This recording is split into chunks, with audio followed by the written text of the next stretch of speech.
All right. So hey, welcome. Um, it's a late start here, and I have a really good reason for that, which is I fell asleep in my chair. So, so that's it. That's why. Um, and I'm an old guy, so that's gonna happen. So here we are. Anyway, so it's 8:50. We're starting some dragons down. We're playing Bingo Edition here, and so let's take a quick look at the board. Board's okay. I mean, we got the mine up here, which is dead empty. No one's in the mine. So that is the crappy starting location for anybody because you don't have any trading opportunities. Um, we have the village. Village has the astrologer and smith. That's the prime one since there's two. And then the crone up here in the mine. So there's our board that we started with. We have three characters. We have the human executioner. So mostly fighter with one piece of black magic. I took affliction. So I figure he will try to pew pew from the shadows, charge out, hit them with his axe. Pretty much is my thought there. Humans get one action in civilizations. The the executioner gets a -1 during the first round. Attack speed is -1 for all enemies. So he's going to be very offensive and try to cut them down as soon as possible. After afflicting them from afar. We have the half-elf sorcerer. The half-elf gets an extra spell. Oh, I need to change this. -1 attack first round. Sorry about that. The half-elf sorcerer gets an extra spell, and he gets specialized. If you cast with only a single cube color, so fireball, attack speed is +1. So again, he's looking to go all out and get this fireball at a +1 speed, which could hit almost everything. I'm going to lock those cards down just because. And then last but not least, we have the half-orc archer. Now, I like the half-orc a lot. The half-orc is pretty badass. He gets move in mountains. He can move in mountains without spending the extra points, the extra move action. And archer gets to reroll a missile die. I think half-orc archer thematically doesn't look great, but I bet you plays pretty good. He's super fast if he wants to ambush. He's fast enough to dodge and run when he needs to. He's pretty sturdy. He took the longbow so that he can do up to 4 points of damage in a given round. No armor though, that's the weakness, but all you got to do is not start last, and you're going to be a place where you might be able to buy armor. So let's take a quick look at our board. So our board here, so here's our archer, executioner, sorcerer, and archer. I got my little chips over here ready to go. We have equip boots, sacrifice 20 fame, gain a cube, find the shrine, gain an outlaw token. I'm not going to read all these just because there's a lot to read. But if you take a quick look at the board, you'll see I have 2 fame sacrifices here. I have a gold over here. Enter 3 forest tiles looks pretty easy. Enter 3 plains tiles looks pretty easy. So this center board being the center one being pretty easy is gonna make people choose look for a free space that they can ditch. It also opens up a lot of possible lines for people. So I think the executioner, who'd be great for killing things, will also be. Let's take a quick look at the board, and we'll see 1 plains out, and that's it. 1, 2 caves out, that's it. We got a 1, 2 woods out, 3, 4 swamp. A lot of swamp, a lot of mountains. So, but I don't think we have find 3 swamp. No, it's enter 3 forest, enter 3 plains. So I suppose the point is I'm not sure yet. The kills always are the hardest because the thing has to appear. I think that actually has the worst. Those are the most difficult chances. But if you get them and you knock them off, then you know you're on a good way. Complete a mission, that could be hard on a board with 5 terrain types. So that looks like a free space possibility there. Obtain a title, and we do have to.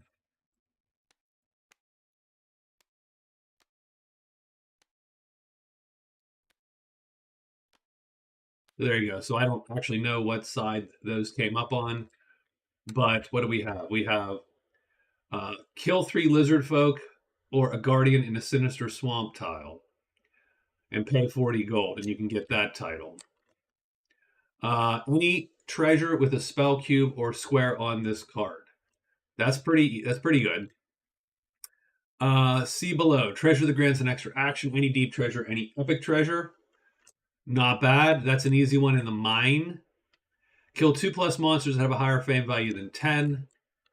And all the bandits must be dead. That's a hard one. So there's a couple good titles in there. Couple good titles in there. Do we have obtain a title? Yeah, there you go. Okay. I don't know. I'll have to think about it. We have to take so let's actually get ourselves underway. And the first thing we're going to do is we're going to pick starting locations. So it looks like the executioner is first. So the executioner is going to pick his start location. I think the obvious choice is right there. Astrologer is there and Smith is there.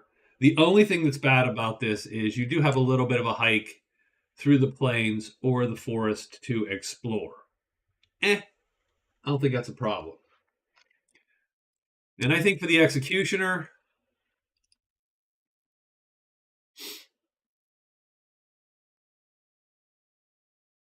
find 3 different sites might be a little rough.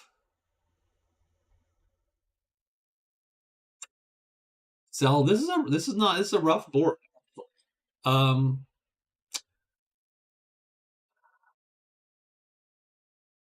If we took, we'll think about this at our time. It's going to, oh god, it's going to be forever to figure up the free one. I think I might go off a blind luck. I think the orc is going to take the next. No, he's not going to take that one. Oh well. What?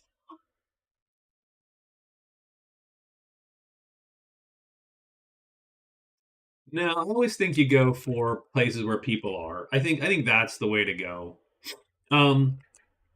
So the orc's going to start here at the mine. He's going to at least have the crone to talk to, and that's going to leave our sorcerer here up and alone with nobody in the keep. Now the keep does have what I think is a nice. Oh no, kill 2 monsters. That's not it. It's the sanctuary that has the nice, easy, and the mine has a good, easy one too. Any treasure with a cube, but yeah, the mine is pretty easy too because this is the dwarves, and the dwarves have a couple, different types of treasure to put down. So I think that's our starting locations. And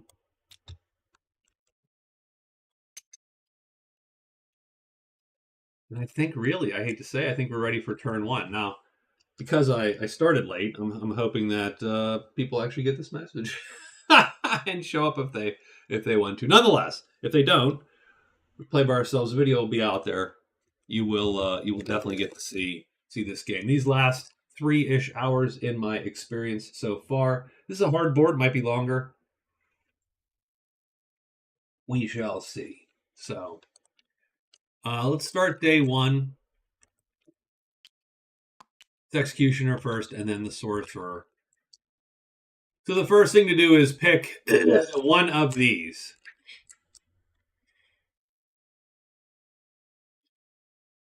Pick one of these.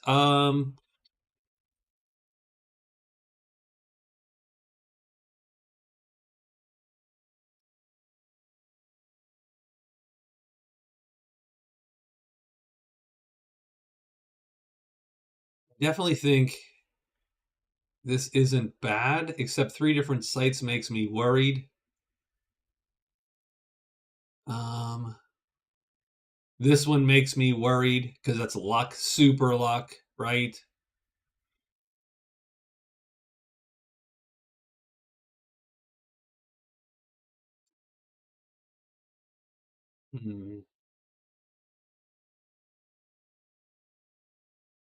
Or any kills.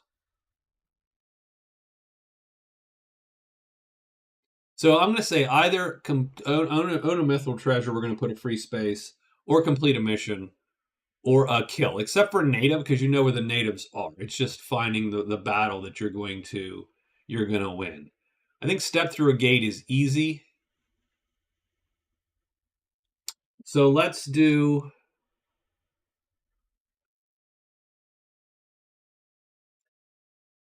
Oh, this is a rough one. This board is rough. This board's a thinky board. Um,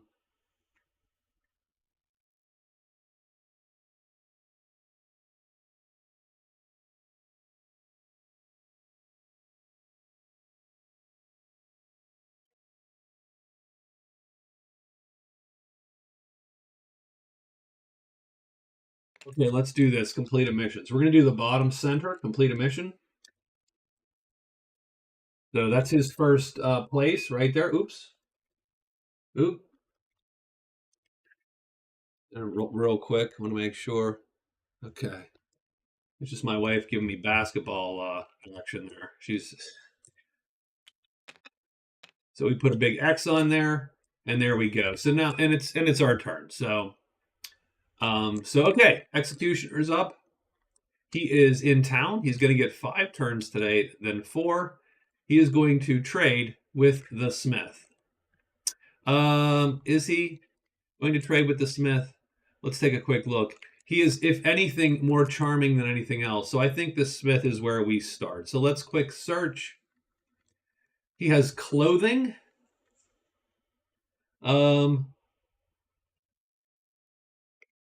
Next alphabetical civilization. So where the heck is he?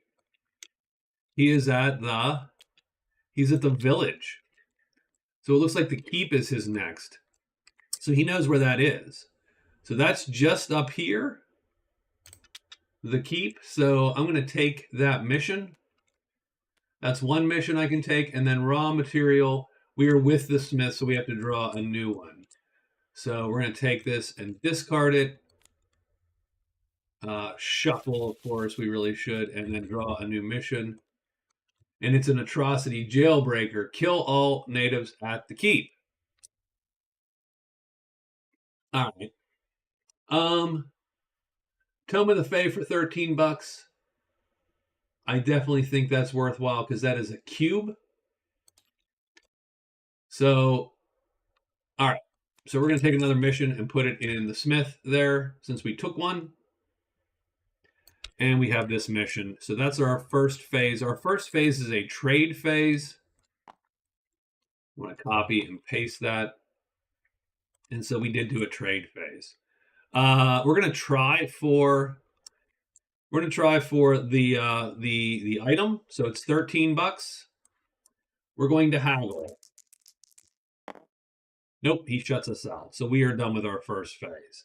And you don't want to trade with us for the rest of the day. So good enough. We are done with that. But we are going to go to the astrologer then for our second phase.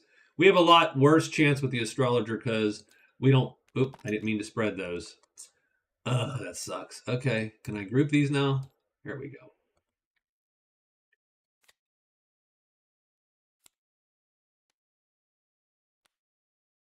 I'm hoping that we didn't screw those up entirely. Let's search them this time. Oh yeah, we totally did. Since there's only 8 on there now, I have no idea where everything went.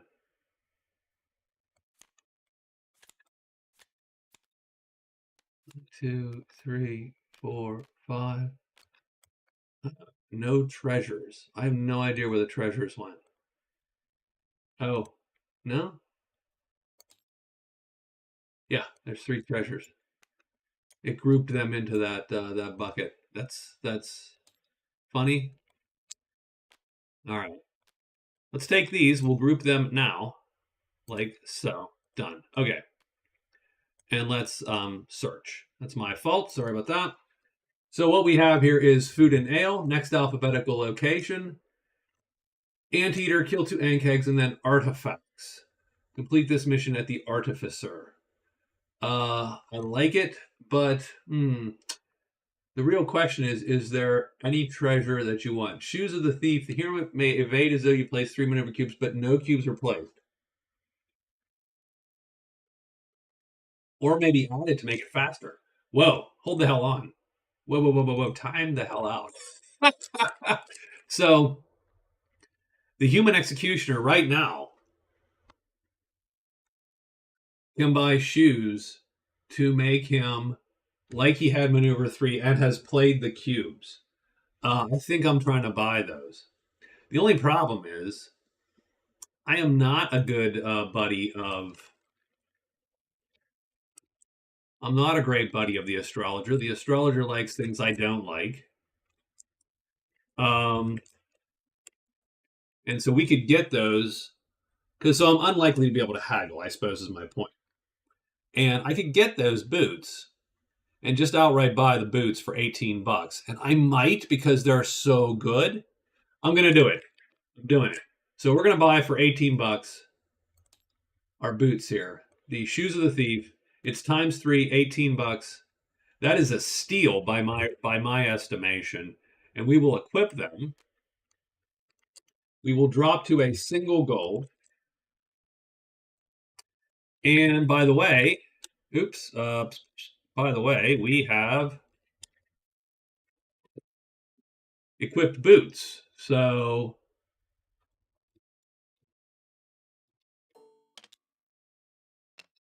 we have scored our first actual one and our free one, turn 1. That's a pretty good turn. And we've used 2 of our actions to trade. So 2 actions are dead. We still have 3 actions left. I mean, right? Complete a mission. Oh, we just so that sucks because we put our thing on complete a mission, so that really sucks. Because we could have we could have not done that and been in way better shape. Such is life. What we're gonna do is we're gonna make our way up to the village here, or the keep here, and try to complete that mission. If nothing else, then for the money, since we've spent all our money. So we get 3 more moves. We're gonna go. I'm gonna go this way. I'm gonna go 1. So that's 1 more move. And unfortunately, then we're gonna have to just. I'm gonna sneak and alert. And I think we are done for the day. So long days. Day 1s are always long because it's the trade grind. And we are done. So for 2, it is the sorcerer. Now the sorcerer does not have a trade grind. There is no one here to trade with, but the sorcerer does have to pick one person to one space to free up, and he is not going to take complete a mission. He's not going to take cube because that's those cubes pretty easy typically.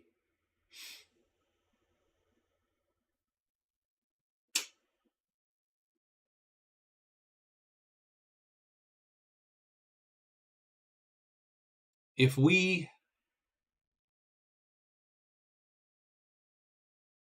should be killing dudes for sure. Yeah, this is always rough. This is it's a good rule, but it is rough to work. I'm going to say own 2 different symbols. That sounds very, very luck oriented. So we're going to take the middle, second one off the bottom. So there's our first space. And let's start our turn. So our half elf here, nothing going for. Oh, we do get. I'm sorry. Our executioner does get to draw a chit though, because he's the first to enter there, and he does get a sight. So that is reasonably important to actually do that for him, and he gets the crypt in 5. So there we go. And I would like to know that I actually drew a chit going in, so we will put it here-ish. right near the name. Done. Okay. So back to him. So I would say,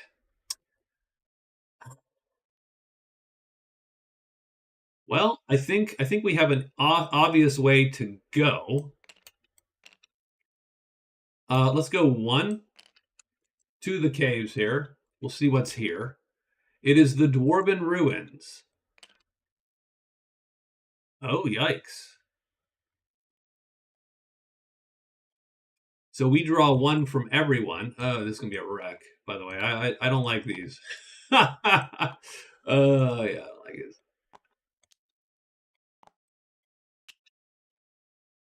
So we're going to get all these. We get a gate in 2. It makes the tile busy. Let's put it that way. So gate in 2. We do get to roll some stuff. We get 2 treasures, and we do get a site. That's actually pretty, as things go, pretty tame. Altar in 3. And a gate in 2. And I'm going to put the site here. I believe we get 5 fame for finding that thing, and no matter what. So we're going to mark our 5 fame because that will be necessary for later. And we get 2 treasures and a roll on the rewards tables. So let's draw our 2 treasures.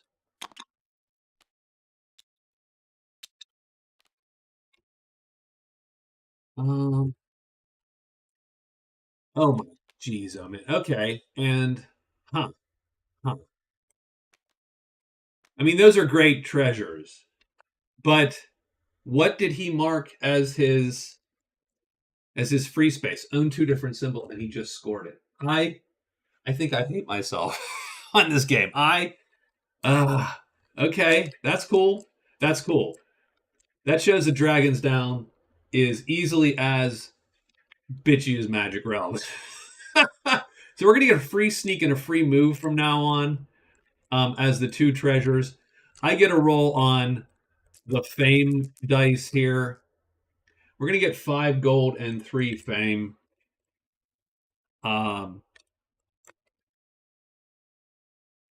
So that brings us to 20 gold.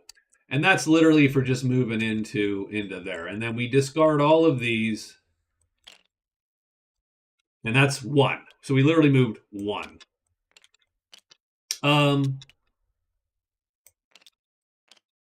Oh, okay. That's cool. That's cool. Well, I'm going to say 2 and sneak, I think.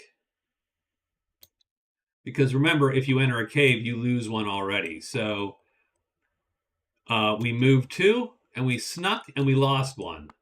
And there you go. So there we go. That's our turn. And we are done. And now it's the archer. So what we're going to do is we're going to pick one of these that we're then going to score immediately. So let's pick one that's at least epic. I'm going to say that I'm going to take this one. Own a treasure that is mithril, golden, or jeweled. So we're taking that one as our free space. And then the archer gets to go. The first thing is going to be trade with the crone. So we're absolutely going to trade with the crone. It's always good to see, especially since complete a mission is actually on the board. So let's search the crone's stuff here. So her missions are Tree Herder, kill treants. Vile Assassin, kill at the outpost, kill the consul. Okay. At the outpost, kill the consul. And then body parts. Complete this mission at the crone. We're already at the crone. That happens way more often than I would imagine statistically it's possible, and yet it does. All 5 plains tiles. So I'm going to take that one for sure no matter what. And let's look to see. So this is at the outpost. So in the swamps, presumably there's someone named the consul here. Yeah. So he's pretty clunky, but you know what? I don't actually need, I mean, so that would give you all kinds of things if you go kill that guy. But I don't imagine that the rest of them would be too freaking thrilled with you having done that. So you'd probably have to kill them all. So let's look and see what we got real quick. I like that. Adds 1 maneuver speed. That's a nice one no matter what. These Lucky Coin, Time Stone, spell books, etc. So nothing that's going to just outright score us a point. But all 5 Perilous Plains tiles, that gets you kill a native, get a outlaw token, and complete a mission all at the same time. Like you get 3 spaces for that one thing. The only problem is, can you do it? Now, the archer's pretty good. He might be able to kill a bunch and then maybe even get out of dodge if he needs to. Although the console is fast, but if you're killing him first, maybe you kill him and get out. I'm taking that one. I'm taking Vile Assassin. So we took 2 missions, so we're going to fill this with 2 more missions. Done. And there we go. And so that is, that's the first part of our archer's turn. The second part is to see if he wants to buy anything real quick. I don't know how that ended up. Oh, did we take? No, Vile Assassin is there. So I don't know what we accidentally took out of there. So there you go. Do we want anything? I shouldn't look at those missions, by the way. I will look at the Talaria of the Gladiator because that is a nice toy no matter what. We do have the money. The Crone doesn't love us. No one loves us. I think it's $27. I think it's $9.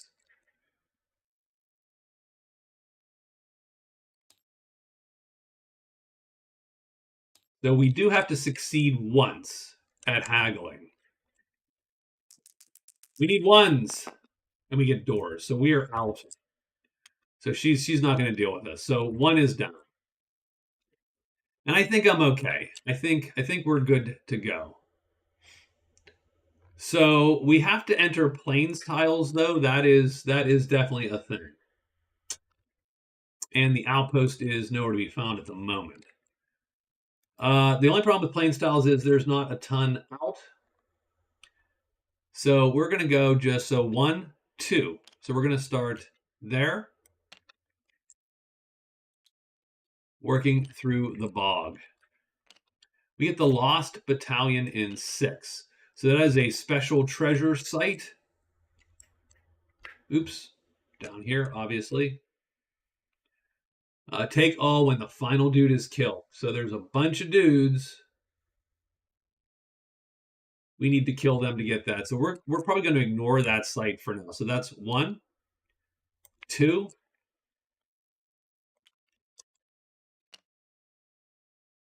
It's a gate in 6.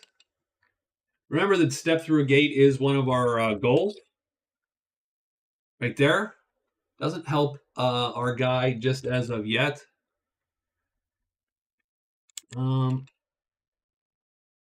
Wow, I don't like his chit. It's really hard to see, but I can tell at some point. I can tell. Step through a gate's here. It's not the greatest, but at least hey, it's a thing. So maybe we shoot for that at some point. Hey, what's up, Theron? Hey, how's it going, man? Good to see you.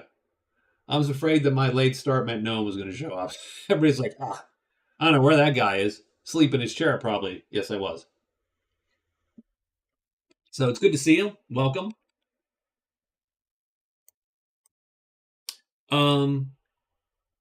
There you go. That's why I call it bingo night. So we did 1, 2. And I'm going to say we go 3 to here. We might as well make it a 3-fer and turn over a 3rd chit.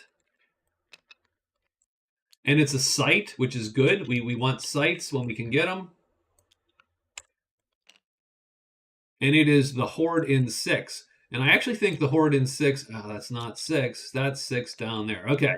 I think the horde in 6 is good because I think find a horde is the thing we have to do somewhere. Yeah, find a horde is good, and that's actually on our row. So there's instant goal, right? Instant goal is find the horde. So we are done because our last action will be to sneak. So we did 3. We went 1. Well, trade 1, 2, 3. Oh, we can't do this one, can we? Because we did trade. Darn it. Well, I'm going to leave that one there, but put him.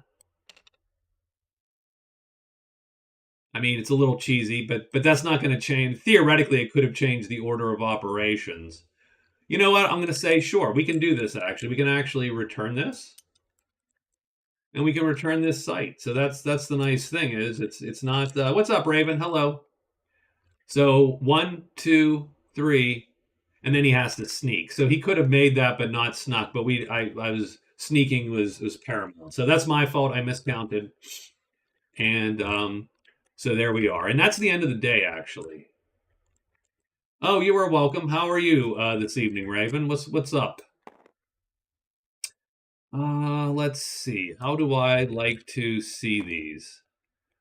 Generally in the grid. I like to see them in a grid. And white dice first, since we mostly adjudicate those first. So it's the end of day 1. No, we don't have any dragons out yet. We haven't actually gotten to the first monster world. Day 1s are always very long, I find, in Dragon's Down, because everyone is trading on their first turn, and so that means everybody's looking through a deck and making decisions, and you know what I mean? So it's a little bit of a haul the first day. Good news is you missed nothing, really. So that's good. So we have plains and orcs. The clouds, lots of thunderstorms all night. Interesting. So who's on plains? Anybody? No one is on plains. Is anyone on orcs? Yes, I do see one guy on orcs. Yep, it looks like the executioner is going to see 2 orcs. Orcs add these dice. So 2 orcs in the high pass. So we go to the orcs here. Now I do know also that they did update, so at some point I'm going to have to update. The reason I didn't want to update my stuff tonight on this mod was because they added a bunch of crap that I didn't want to deal with, and I wanted to get this out the door. So we got an axe orc and a bow orc. That's actually a terrible combination. The executioner could easily kill the axe orc. If it was 2 axe orcs, he would just charge in. The bow orc makes this a little bit of a harder deal. First off, let's see if he has a choice. He is sneaking, so only one of these dice has to be blank, and they're both blank. So we have snuck, and so now we have the call. We get to make the call whether or not we're going to gut these 2 orcs. So let's take a quick look at them. Now keep in mind we have Shoes of the Thief, so we are super fast. We don't even have to play any cubes down here. This card is the cubes. 3 cubes in movement. So they're going to be hard pressed to hit us. At least they're going to have to roll every time. How's that? And, I mean, we can play 3 and auto hit this axe orc 100%. We can just charge out and gun him down the first turn. And, hell, you might even be able... I mean, I say we do it. It's not a hard fight. So here's how we're going to play it. We're going to be attacking the first guy in the row in row. That's how we'll determine who we're attacking. Is we'll pick the guy and we'll move him, to the side, the left side here. So we're going to hit this guy. Remember, we are hidden, so no one is on. But the thing is if we attack, we have to go out and move out there. Like we are not allowed to attack from hiding unless we have a bow, right? So we are charging. So we don't have to play moves. In fact, we can literally play. Now, we alerted, too, so we get everything. We get to play 6 cubes. So we're going to play 1, 2, 3, and then we're going to play... Whoops. Oh, wait, we're... hold on. Time out. We are going to do one thing, because we're hit, so we don't have to charge yet. Remember, we are an executioner. We have 1 cube of black magic, and we took Affliction to do exactly this. So what I'm going to do is I'm going to play like this. I'm going to play 3 cubes, just like I did. 1, 2, 3 from hiding.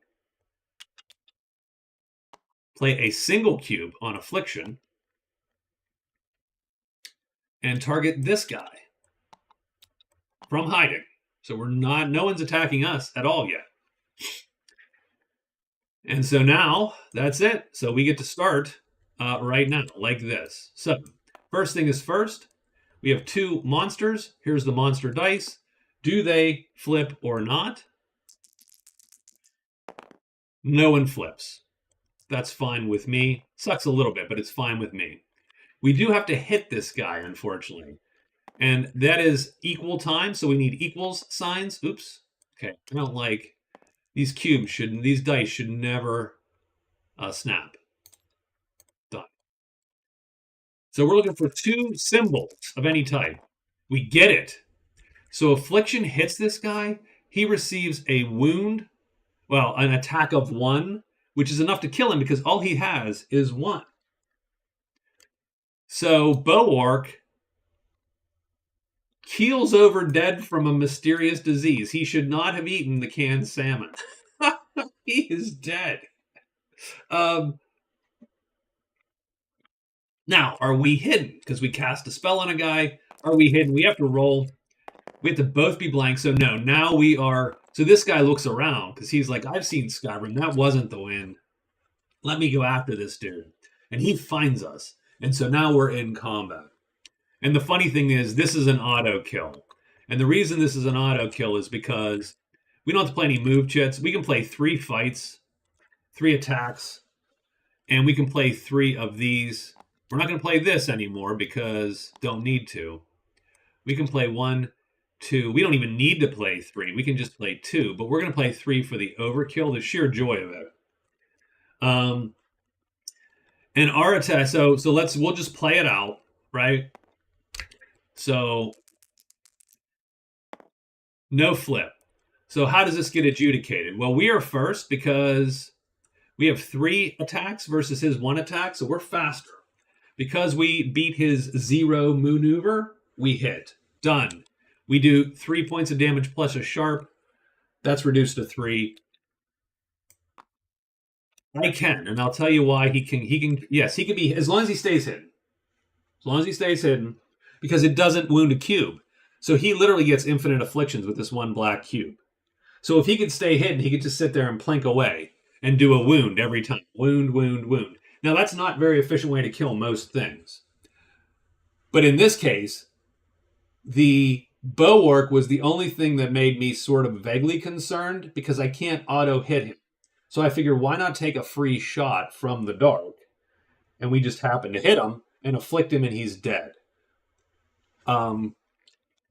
Then we melee when it's this guy, because this guy dies to melee pretty easily from us. So we kill 2 orcs. That's 14 fame for the Executioner. And so we start with a good 14 points of fame.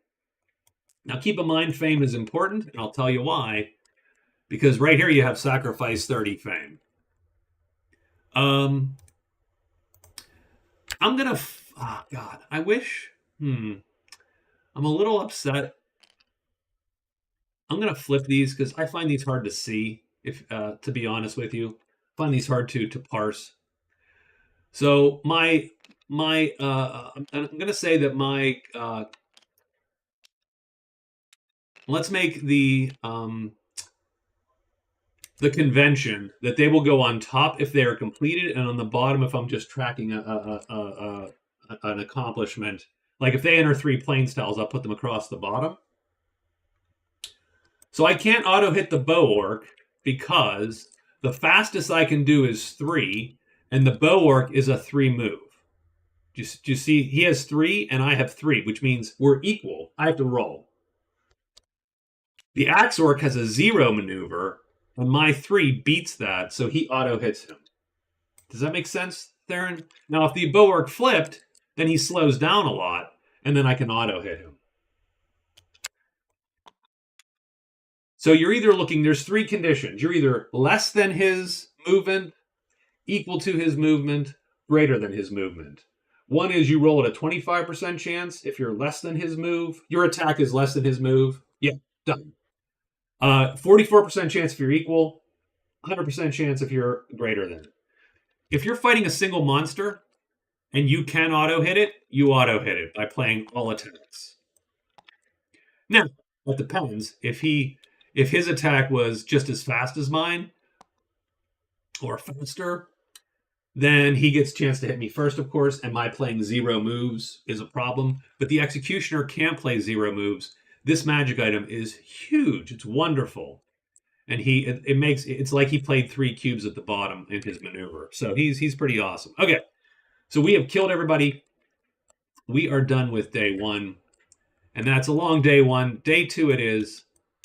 Let's get into day 2. So for day 2, we've got the Archer, the Executioner, and then our Sorcerer. So I think the Archer decided, well, he was going to find the Horde, but we screwed up. So we put the Horde back in. So he actually doesn't know it's here. So that's good. We haven't cheated for him, given him more information than he should have had. I could step through a gate, but I don't necessarily love that idea. I don't think being up here actually helps him. I think being down here alone is actually a good deal for him. So I think what I'm going to do, but he does have to get to the plains. I think how I'm going to get to the plains, though, is by exploring my way to the plains, because I want to see more plains. So I need to turn over more tiles. So 1 is our first move. Oh, and we take all these cubes off. So I'll do that here.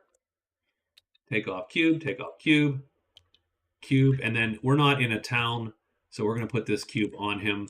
Done. So we're going to move 1. That lets us draw that chit. Gate, another gate. Well, I mean, actually, strangely enough, I will say, that's okay for him too, because he can still score step through a gate, which isn't great for him, because it's not on any lines with the thing he's already done, or he's already picked. But it is another one, and that gives you options.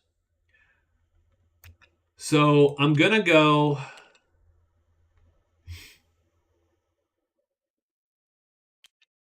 2-3.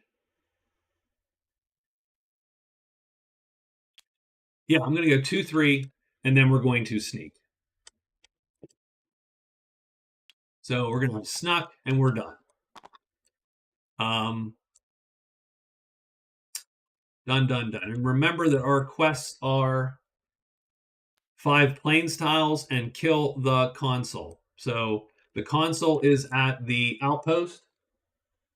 I like him. I'm a sucker for balanced stuff, or totally imbalanced. One or the other. I like him so far. I actually think his little gambit with Affliction is nice, which, by the way, is one of the only times I ever go, wow, I wish I had Affliction. But for him, I think it's a great spell because if you're hidden, you can sit there and plink away for a little bit if you need to, or maybe pick off some of the weaklings before you have to charge in and fight. And I just found the Shoes of the Thief day 1, so I think he's going to have a really good game, Scott. I think he's going to have a good game. But I like him so far. Now, I've only played a day with him, so that's where I'm at. But so far, so good. So we're done with the Archer. We are on to the Executioner, actually. So there you go. So the Executioner is here, and so let's look at real quick where we're at on our bingo card, just for giggles. So we've equipped boots, and we quote-unquote completed a mission, but we took that as our free space, and then found an easy-to-complete mission. So I feel like a total dummy. Much like Scott, I don't know, but we should really get together on that. So I tell you what, I will come to the Discord at some point here, and maybe we hang out, and chat about it a little bit. But yes, absolutely, I'd be all down for that. I even just play a game with you guys at some point. I just need to get on there. So I apologize that I'm never around. I have too many projects, and I put that in air quotes because my projects, unlike yours, never come to anything. So, but I'm, woe is me. Anyway, so okay. Yeah, I don't like what I did with that complete a mission. That really drives me nuts. But oh well, so be it. So, but I do think we're going to head to the crypt. It's not on the board, but finding a crypt is not going to hurt us anyway. That's always a good. Oh, you're out for next week? All right, man. When you get back, like I said, so next week I won't even bother. The week after, I'll come on the Discord. Maybe we hit it up and we figure it out. So I think what I'm going to do is I'm going to go 1-2. Oh, yeah, 1-2. Now back to your regularly scheduled programming. Thanks, Scott. Thanks for stopping by. I appreciate it. And I agree, Raven Rock. Those boots are amazing. That's an amazing set of boots. It's not like S tier. It's not going to get you a move 4 or something. But for a lot of characters, a move 3, it's the win condition, Theron. That is literally what we're doing. Yes. So that's 1-2. And I can go and turn over the Deep Woods, or we can just slog our way through a little bit to get to the crypt. Oh, wow. 1-2. What do juvenile dragons look like?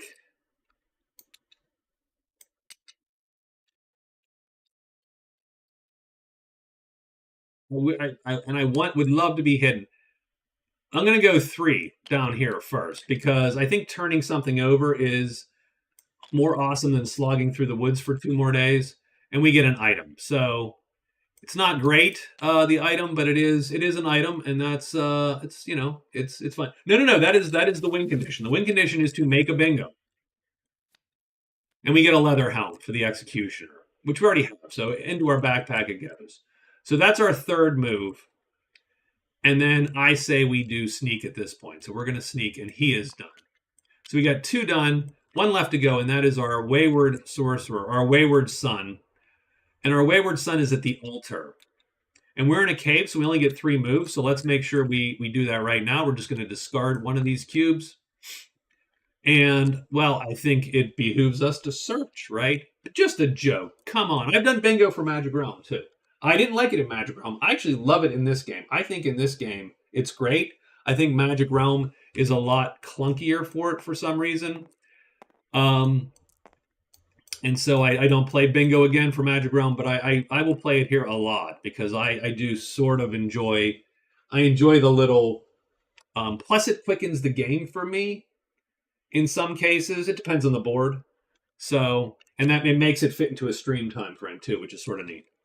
So we're going to search for that altar.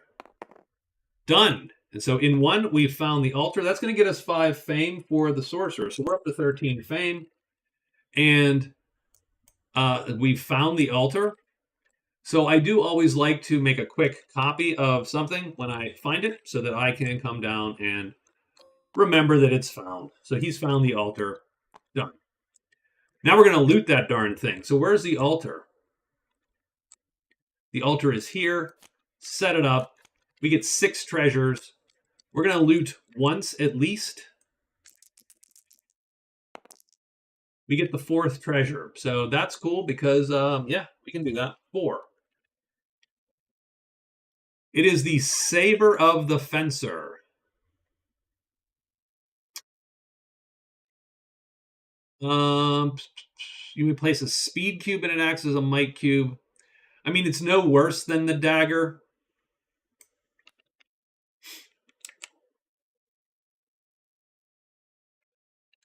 It's fame and legend points. You get this thing called legend points, which is essentially like 10 fame because they're interchangeable at the end of the game. But fame can be used for some different stuff, effectively. So yes, so normally it would be points. So when you find the altar, you get a point and plus fame. When you kill monsters, you get fame. When you get an epic treasure, and so on. Whereas here, it's my goofy win condition because it's my damn stream. No, just because. And I actually like this because it gives me specific goals, right? As opposed to just wander around the board and find points. Which again, that's the base condition, which again, it's not the worst. I don't prefer it. I prefer going, man, I got to find the crypt. So I need to get, or whatever, right? I need to look at this specific thing. And I think it makes, for me at least, a more engaging sort of vibe. So he loots in the second turn, and on the third turn, he has to decide whether to hide or not. And I definitely think that we are going to hide for our third turn instead of looting again. So sneak, actually. And then that leaves us to the end of day 2. We have to consider, because I might be spellcasting Shapeshift tonight also. And we have to decide what to shapeshift. Now, I do think that the half-elf, that the way we have this half-elf set up, Fireball is my main offense, not shapeshift. There are other characters where I would pick shapeshift as my offense, but I think this character is going straight Fireball game. So I think what I'm going to do is I'm going to pick tonight a shapeshift. But first, it doesn't matter. The first thing we have to do is roll monsters because we might be jumped and so on. So let's roll this bad boy. And we get plains, which I don't think anybody's on a plane. So no plains, caves, mountain. We're forest, bog, and caves. Nope. But we do get orcs again. Oh, and our boy, the executioner, is going to grab orcs. 4 of them this time, though. The orcs are looking for him. Oh, yes, they are. So 1, 2, 3, and 4. And they jump on him like that. So first thing we have to see is he hidden? So let's take a look. This executioner is having quite the ride. So he has snuck tonight, and he is hidden. So he can choose to just walk on by, as the song goes. Let's look real quick what we have here. So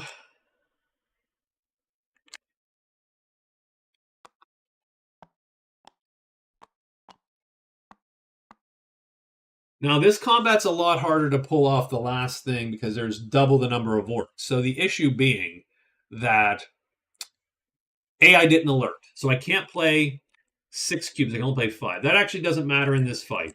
I'm still hidden tonight, just like last night. So I could nuke the bow orc. I could just tag the bow orc,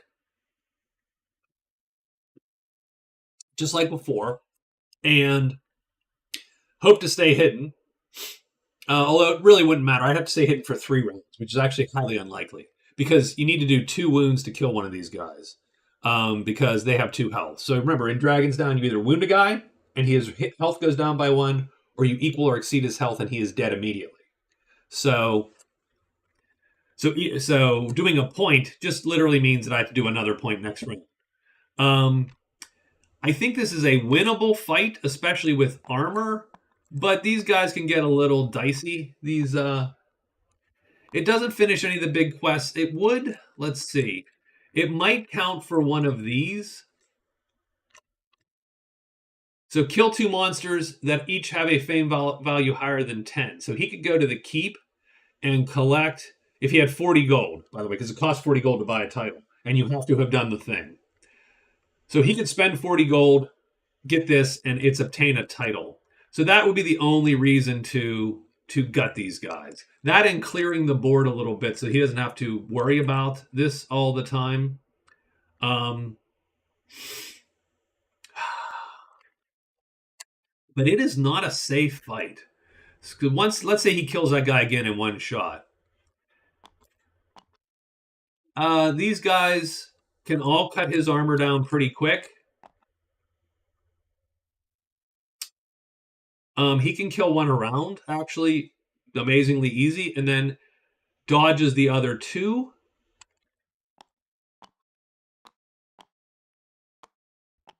I think I'd kill the sword orc first.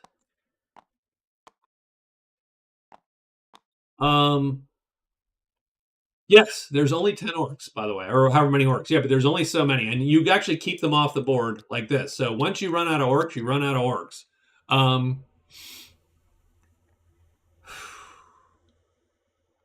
He does have 2 pieces of armor, so he can survive probably 2 hits, and I can...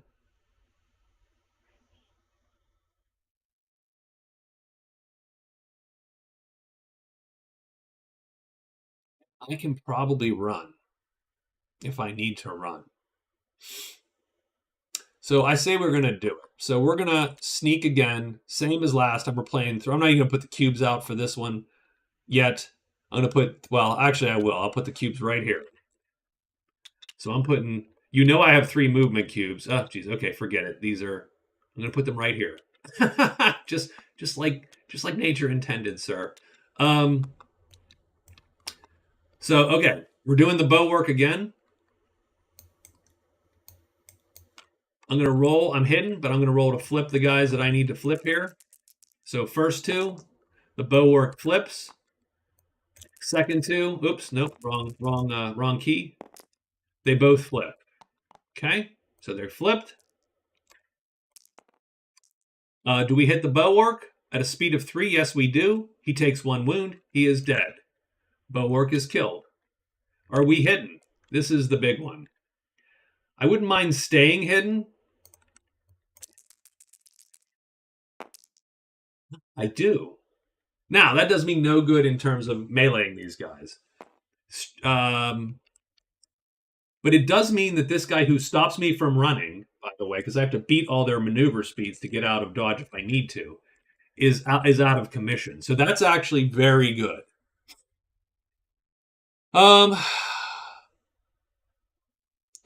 Who is the most dangerous? I mean, these guys that do 3 damage because they're going to take out my breastplate in a single hit.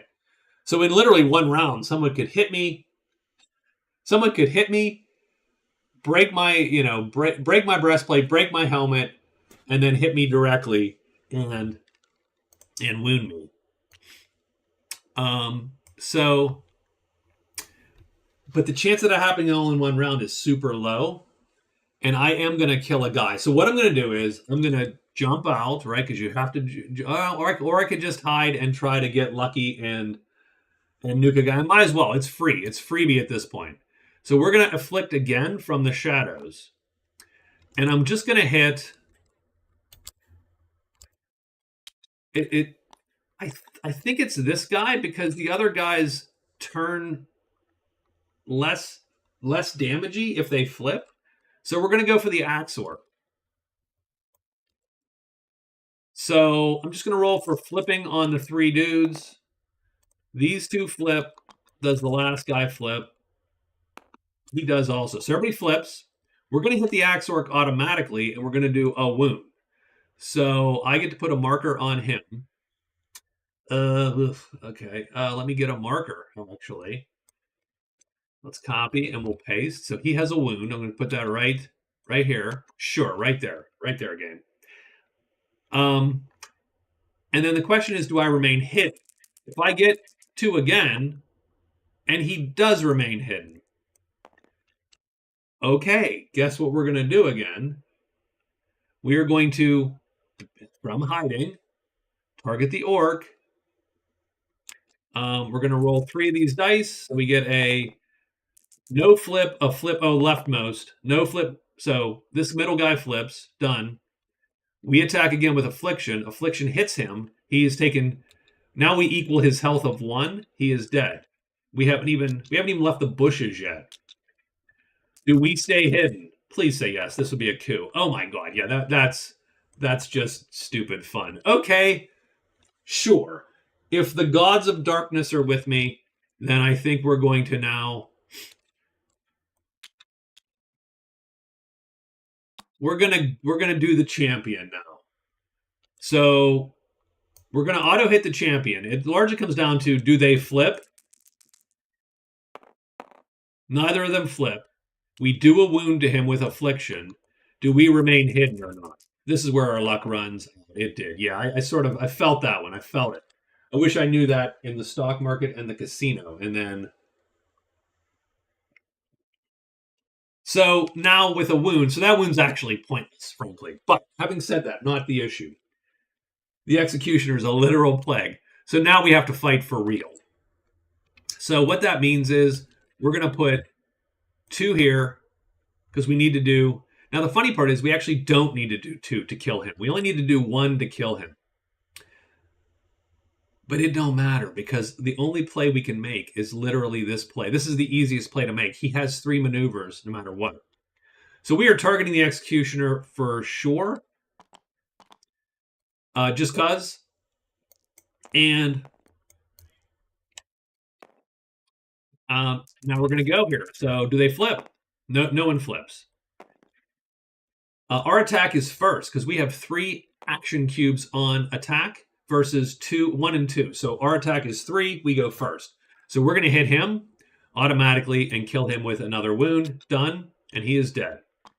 This orc now is going to attack back. Remember, we have 3 maneuver. So his 2 maneuver is under. So he's under us. So he needs to roll 2 hit symbols, not equals, not these, the big hits. He does not. He rolls 1 and 1. So he almost hits us, but he does not hit us. Done. Next round, we're going to target him. Same play. Does he flip? He does not flip. We auto hit him with 1, 2, 3 versus his 1. We do 1, 2 plus 2 and sharp. But we only need 2. Now the sharp goes away because battle axe against armor is 2 damage. All we need to do is 2 damage. Done. That is worth 14, 25, 35 more fame. So 35 is 49 fame total.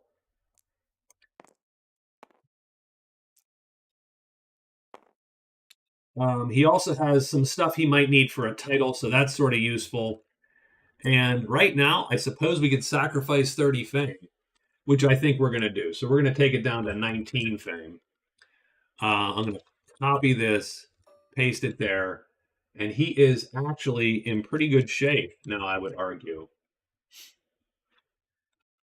So now we're starting to think about this.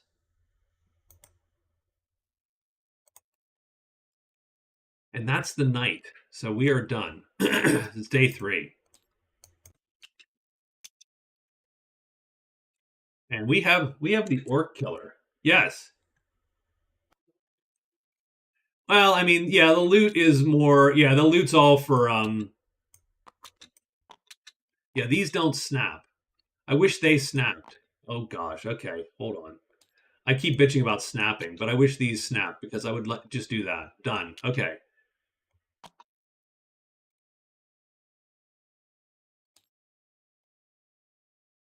So we'll just put the orcs in a little pile. That'll be his dead orc pile. And we are ready for day 3. So let's get on to day 3, guys. So we have the sorcerer first. So, I mean, the sorcerer. So let's move these off the bat. Remember, the sorcerer only gets 3 this round. So typically, I just move them back and forth as I count them. Usually, you can put them up here, but I don't bother usually. So the sorcerer is at the glorious altar. How many treasures are left in the altar? There are 5. So I think it behooves us to loot twice, at least. So this is our first loot. 3. Oh, and by the way, we're going to swap out. We might as well swap out the Sword of the Fencer. I think that's a nice weapon. So we're going to do that. So altar, we get the 3rd card. All right. This is bad, though. I can smell this being bad. So we do have an epic treasure. We do get to show the fame because you do get 5 fame when you turn one over. So the summoning marcation is rough. So what it means is, it means that as long as, wherever this is, every one of these symbols draws to the summoning marcation. So of every hex around it. So right now he is summoning trolls, orcs, and orcs. All those die rolls summoned to here. For the rest of the game. Well, as long as he's holding this thing. So that is a little bit of a disaster for our guy here. And it has to stay face up. We have to remember that it's always on. So for our first loot, that one's not super fun. And now I need to figure out how to get rid of this thing. I think I'm going back to the keep, and I can't sell it. There's no one there. There's no one at the keep. Oh, okay. Okay. Yeah, but he'd have to carry it the entire way down, which is fine, but that's a lot of monsters. He can, but it still summons to this tile. Like wherever he drops it, it's going to be face up, and it's going to summon to that tile. Now, it doesn't summon to the tile if there's no one in the tile, right? Like you only summon where there's characters. You don't summon to every tile on the board. The game would take 9 years to finish. So if he drops it and leaves, then you're absolutely correct. It becomes a thing. I would love to sell it. It's $27, but oh, that's a rough one.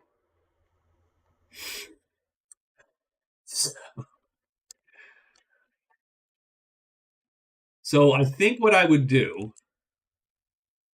So I think what I'm going to do is I'm going to take one more loot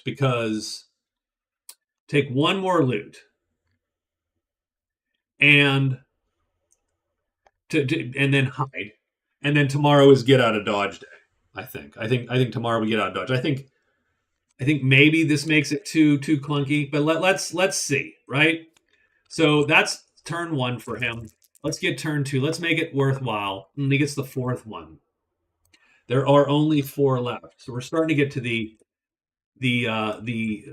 no returns here. Tome of Conjuring is great. He gets it. It literally is just a 1 use. You get a cube. Yeah, it sort of is. You can see because it has the red thing on the backpack, and that's telling you always have to show this at all times because it has an effect.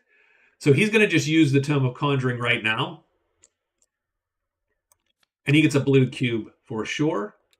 That actually is super useful to him. Not super useful because he doesn't need, but he can use Open Gate a little bit more freely. It's an extra cube to wound if you need to wound an extra cube. And last but not least, gain a cube is actually on the board. So we're going to put that here. And our sorcerer has now scored gain a cube. So he's actually 2 in also.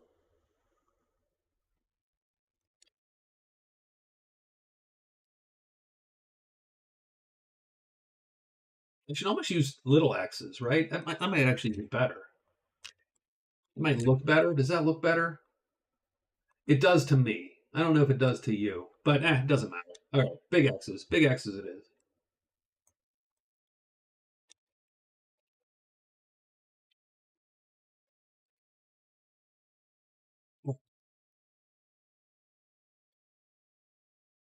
So okay, that's the second turn. Our third action we have to sneak because all hell's gonna rain down in this tile here. So sneak. Archer's up. Okay. The archer is going to move 1 and step through this gate. So yes, that is a treasure site.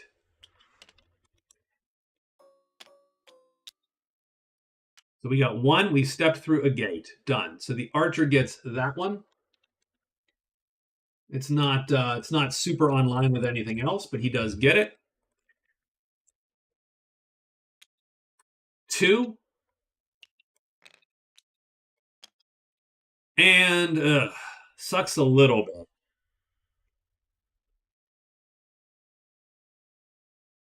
No, you do at the end of the turn. End of the turn. Everybody's done, and then you roll for encounters.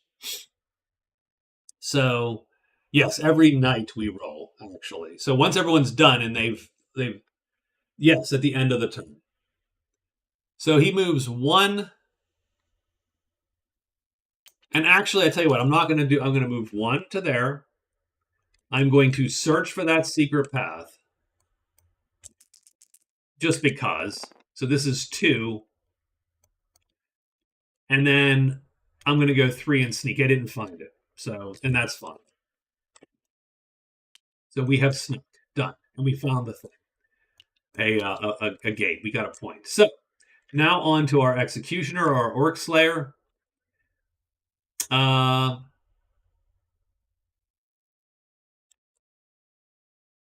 So I mean, I want to find treasure sites. So it does behoove us to to get our butts moving up there.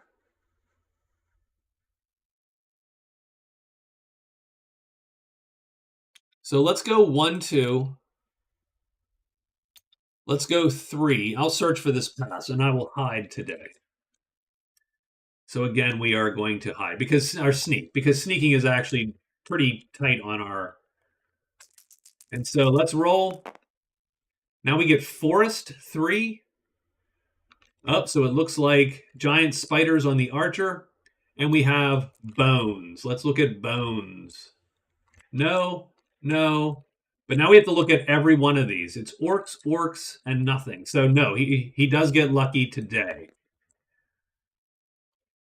So, okay. But we get 3 spiders on the archer.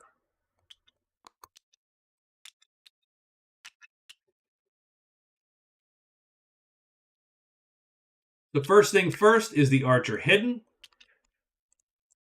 So sneaking means that these dice are in his favor. Any blank, and so they are. Now here's the problem with spiders. First off, let's look on the board.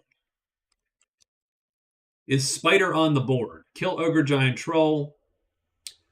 Kill treant serpent. That's the only kills on this board? Kill a native. Wow, there's a lot of kills on my little chart when I make these boards. And the fact that only 2 of them showed up is actually really wacky. Because usually the board is peppered with them, right? Like you just all around.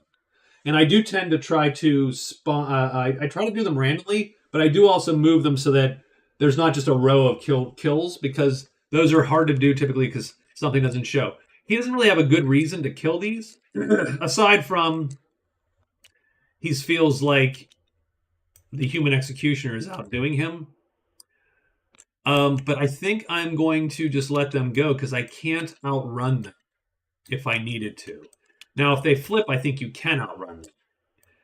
I also have no armor, so any hit is coming straight through. So I need to find me some armor. So I feel bad. I'm gonna cheat a little bit. Did the crone have armor? Did I walk out of that? Because he did look at the crone. Yeah, she has leather, so he probably could have gone and bought that. So that might be a thing to do, actually, is head back to the crone. So we have 3 plains tiles, 3 forest tiles, and 3 different sites. So we should also mark that our archer has been into a forest tile. And I'm going to do that down here. That it's not complete. Has anyone else entered a forest tile? Yes. The executioner has entered a forest tile also. So we're going to put one of his chits on there as well.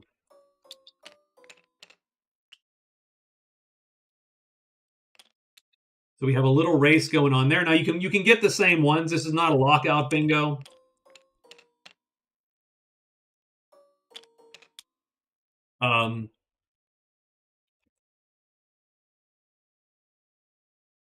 So okay. Now if he finds the 3 forest tiles, that puts him on this diagonal. And then if our executioner finds 3 forest tiles, then that puts him in both of these pretty well. So I think that's pretty important also. So I think we're just going to sit tight. That's the end of the day. Oh, yeah, that's the end of the day for us. And we are on to day 4.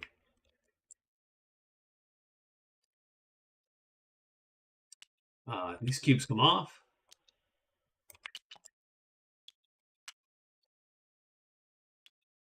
Executioner is first. So the executioner is going to spend his start of his day. He's going to spend it looking for that path. So search. That's 1 search is fruitless. 2nd search is fruitful. So the executioner now, and I'm going to copy his chit. It's hard. Again, you have to remember a lot of stuff. So the executioner now can, I like these a little smaller typically as well. So we're just going to, as we find them, do that. So the executioner found that. So that was 2. 3. The nice thing about kill a native is kill a native also gets you an outlaw token. So actually, you can literally get 2 of these in one fell swoop if you go and just gut a native. The archer actually has a the archer has a mission to kill a native, so he would get 3. Kill a native, complete a mission, gain an outlaw token. Now none of those line up, but oh well. Still 3 points on the board. So 1, 2, we move 3 to the crypt, and then I think we're going to search again because again that's sort of our gig. So we are done with the executioner. Our sorcerer is going to loot one single last time and then leave.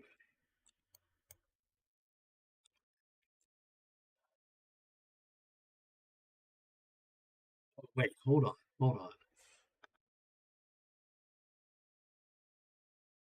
And I have to decide where I'm going to drop this thing too, because I might drop it and leave. You know what I mean? Like I either drop it and run, or I hold on to it and then try to get somewhere I can sell it.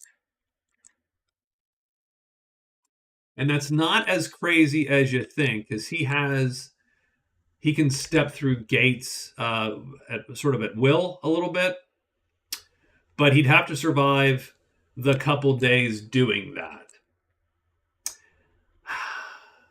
No, I think what he's going to do is he's going to loot once, he's going to drop it and run. I think that's what he's doing. So let's do that. So loot once. Let's hope we roll low. We don't. So it's a failed loot. So that sucks. So that's done. He's going to drop the treasure in his space. So that treasure will be there forever, sort of, now. I'm actually going to put it like this so we remember it's there. And he's going to go 1 and 2 just to be safe, because you're safe in here unless you had this, and then you wouldn't be safe there. But he's safe in the civilization, even the keep, because the natives are still there. They will keep monsters outdone. So that is the sorcerer's turn. He is done. And now the archer needs to leave dodge here. And really, I would love to go buy some armor, but I'm going to go 1, 2, 3. And we got to make our way to these plains. That was our goal. So we're going to then sneak there too. So done and done. And now it's monsters again on this day.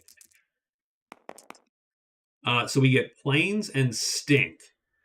So plains, I don't think anyone's on plains. No. Does stink draw? Good question. Stink does not draw here. Stink doesn't draw here. And he cannot sell it to the natives. The natives do not buy and sell in this game, unlike Magic Realm, where the natives are the ones buying and selling. The ones that buy and sell are these little white chits, Smith and Astrologer. These chits say, tough luck. They're empty. So I'm just gonna pile them somewhere. I like to put them here just to remind myself that I did draw chits. I probably don't need to on the keep. So yeah, he cannot sell to natives. That is not a thing. So I don't think any monsters appear, and so we're ready for day 5. So that's good. That's very good. So archer, sorcerer, and our guy, the executioner. I'm calling him our guy now because that is my favorite guy right now. Like today. So 1, we're going to explore for 2 into this space. So we draw a tile.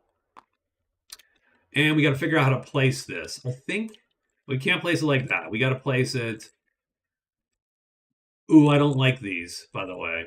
That's not cool. We can place it on either side, though, by the way. Keep that in mind. I think I don't want to make a loop. So that's the issue. My issue is I don't want to make a loop. So I'm going to place it on the other side so as not to force myself into a loop.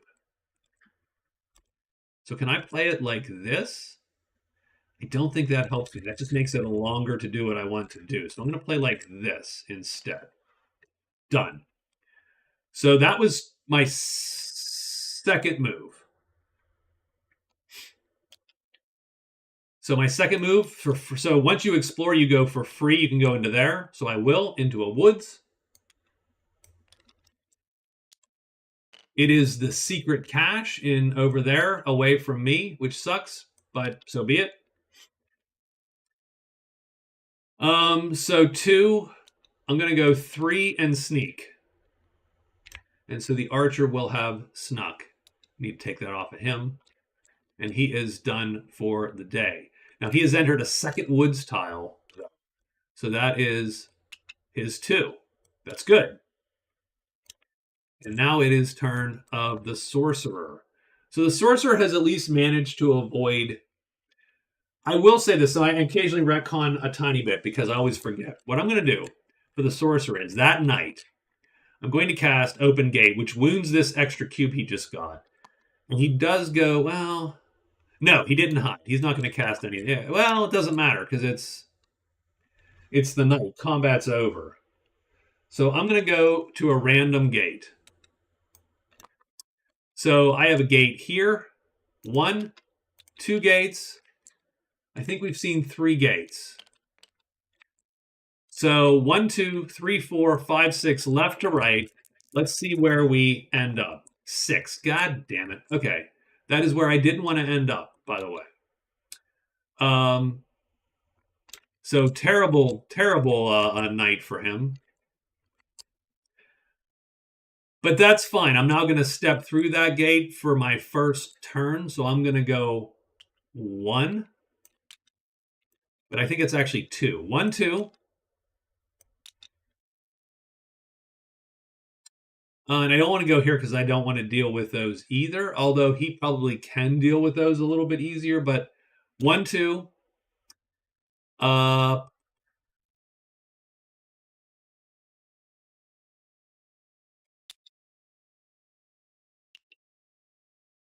3, maybe. And then we will sneak. Yeah, if he ended up there, maybe he goes and tries to kill these guys. I don't know. I don't know that killing them means anything. I do think he wants to go. So he has entered. He hasn't entered a forest tile yet. I do think he wants to enter 3 forest tiles because gain a cube is literally he'd be 3 in. He'd actually be closest to winning right there. The sorcerer is done. Now we're talking about the executioner. Where's the executioner today? Executioner is here at the crypt. So it is time now to search for the crypt. So the executioner, that's 1 search. 2 searches, he finds the crypt. Crypt is found. Copy the chit. Paste the chit. He does get 5 fame, the executioner, so that brings him back to 24. Done. And I will put these back as I see them. So that was his second turn of 4. He will loot the crypt once. So let's get the crypt out and about. And let's roll the loot dice. 5. He gets the 5th treasure in the crypt. Where is the crypt? It's right up there. 6 treasures in the crypt. He gets the 5th one. It is the Armageddon Hammer. It's like Arm & Hammer, but crazier-ish. Okay. So what does this look like? Epic treasure. It's a melee weapon. It looks like it ought to has a cube. So it is by default. So first thing is it's epic. So he gets 5 more. Second thing is it is absolutely better than his battle axe because that last cube, it's filled automatically. So if he plays 2 cubes, oh no, he has to play 3 cubes. That's the only problem. Because these dark red, you have to fill. So the problem with that is very simple. Unless he alerts, he can't go full out speed like he's been doing. And there's not a ton of things which take 4 damage to kill. Now, the big things all take 4 damage to kill. That would be the big thing killer, right? but he can't play. He has to alert for that weapon to be usable at his full speed. He could either use that weapon at a speed 2 or alert and use that weapon at a speed 3. Right now, he's been using the battle axe to a speed 3, taking advantage of the shoes, and that's been why it's been such an easy gig. Like those orcs, this does not help. This helps if he fights one of the Sight Guardians with 4 armor, 4 armored, because the battle axe is not killing a 4 armored guy in a round. It would take 2 hits at least. Whereas the Armageddon Hammer kills even a sight guardian goes down in 1 shot to that thing. I think he keeps that for the moment, and we figure that crap out here in a little bit. So he found it. He did the loot. I think now he has to hide effectively or sneak to keep himself done. So I think that's it for all 3 of our heroes. We're gonna roll now on the oops, stuff's coming chart. We're gonna get some crap. So mountains are gonna draw, and orcs, and that's gonna draw everything to him, to the executioner. So he's gonna get a single juvenile dragon. Nope, those are adult dragons, different dragons. So juvenile dragon first, and 2 more orcs, because they are looking for him, if you remember. And these are literally of the last 4 orcs in the game. So he's going to get all of this. Let's put it here. He has to roll to hide. And he does, because he snuck. Only one of these cubes needs to be blank. So we move this over to the hidden. And he can decide if he wants to take this fight or not.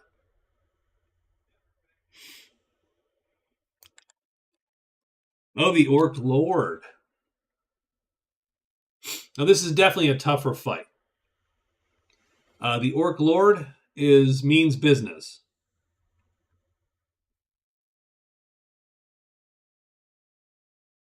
He hasn't alerted, so he cannot play that Armageddon Hammer at full speed, which is the bad part.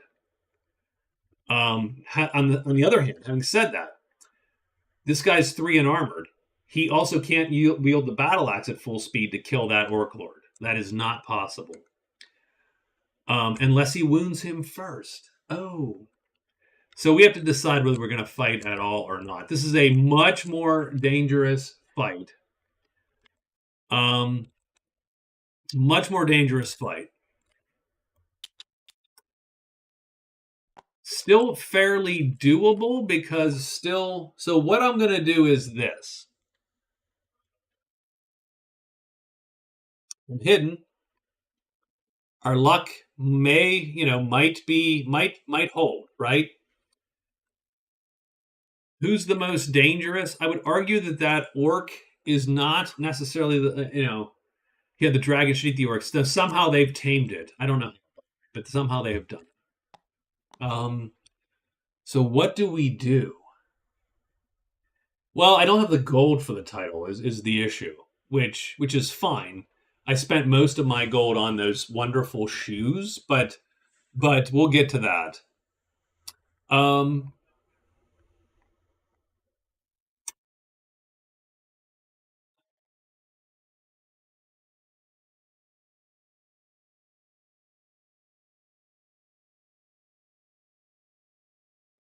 So I think what we're going to play like this.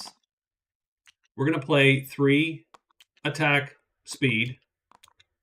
We're going to play affliction on the Orc Lord. We're going to try to knock him down to 2, where then I can kill him in 1 shot.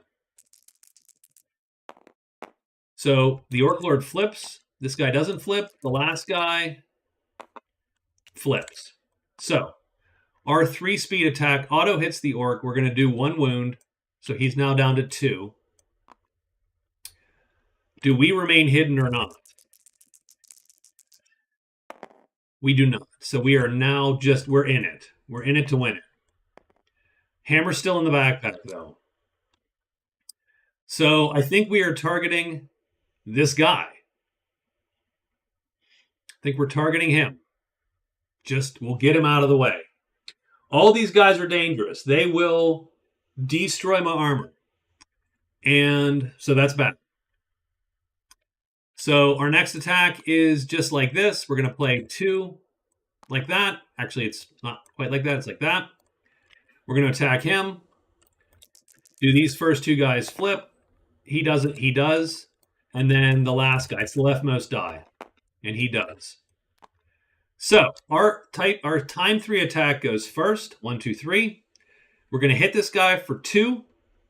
Remember, it's 2 star, so it's actually 3 damage, but the armor takes 1 off, so it's 2 damage. 2, though, is enough to equal his health plus the wound. Done. The Orc Lord is dead before he gets a shot off because he feels the sickness, and then I cut his head off. Done. Now this guy's going to attack us. He is under our speed, so he has to roll 2 hits. He does not. He misses. Same thing with the Orc. He needs to roll 2 hit symbols, 25% chance. He does not. He also misses. We are on to the next round.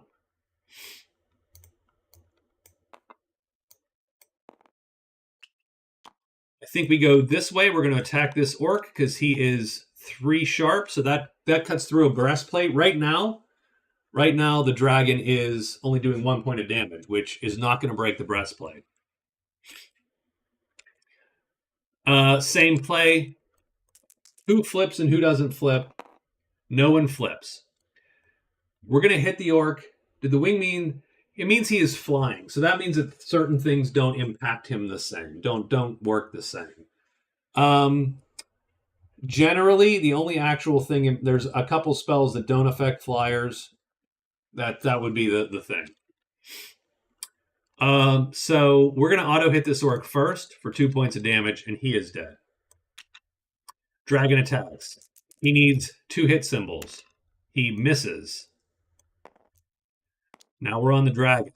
Dragon's a little hard to hit. Let's see if he flips. If he flips, I think he's dead. He does flip. He is now dead. We're going to attack at the 3 speed. We're going to auto hit, do 2 damage. That's the fight. 30 more fame. And I sort of wish that I had anything to do more. I wish there was more fame on the board. But it is potentially worth, like you said, titles. So we'll have to look that up. So he's up to 59 fame.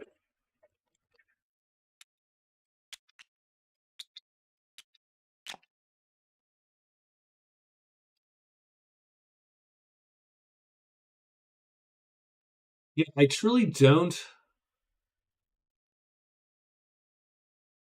So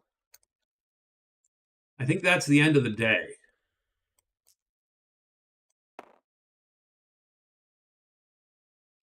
So we do need to look at all these titles real quick. No, that's Lizard Folk. That is any treasure with a spell cube or spell on the square of the card. That's the Sanctuary. He already did, actually. He did. He did after the first fight. This is a good one. So, for instance, he could go to the mine and turn in his treasure for this title. The hammer, actually. The dwarves would love that hammer. He has this if he gets 40 gold.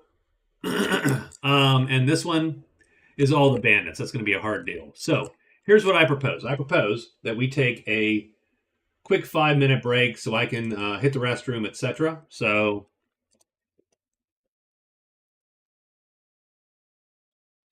not even 5 minutes, but we'll go that route, and we'll start day 6 here.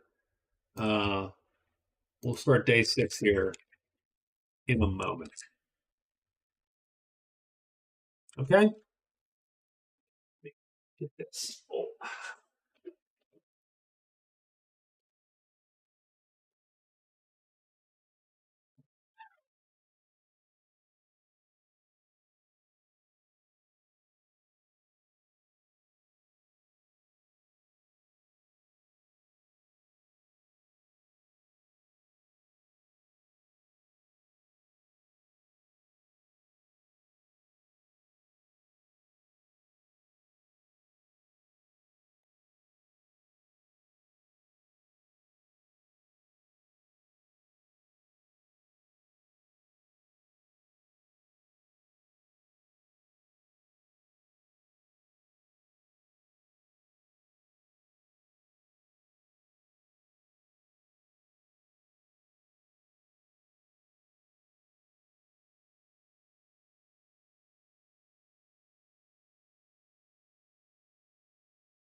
All right, so get our message off the screen. They wish they made a Steam version. I think the AI would be rough for this. I think it'd be rough. But I do get you. I always wish that Magic Realm had a version where you could play against the CPU. I'm drinking Sensei whiskey. It is an oak cask Japanese whiskey. It reminds me of almost Irish whiskey with a little bit of a little taste at the end. Not aftertaste. That has a bad connotation, but a little taste at the end.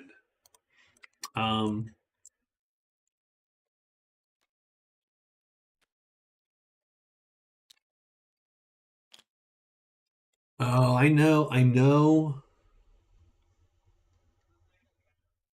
Okay. I actually know what I need to do. I feel bad that I didn't do this before because I should have seen this before. This is my fault. That's okay. Better late than never. So I think it's day 6. So let's get our day 6 out the door here. Pull these all up.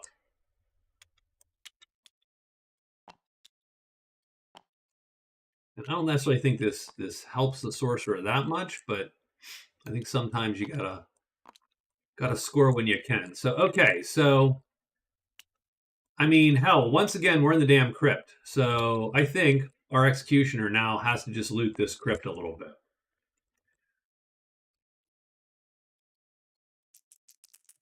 So crypt 2, he gets the second treasure in the crypt. That's good. It's probably a good one. He gets the Elven Slippers. Now that's not going to help him much. It is another epic. It's another epic. And so he gets 5 more fame for that. So he's up to 64.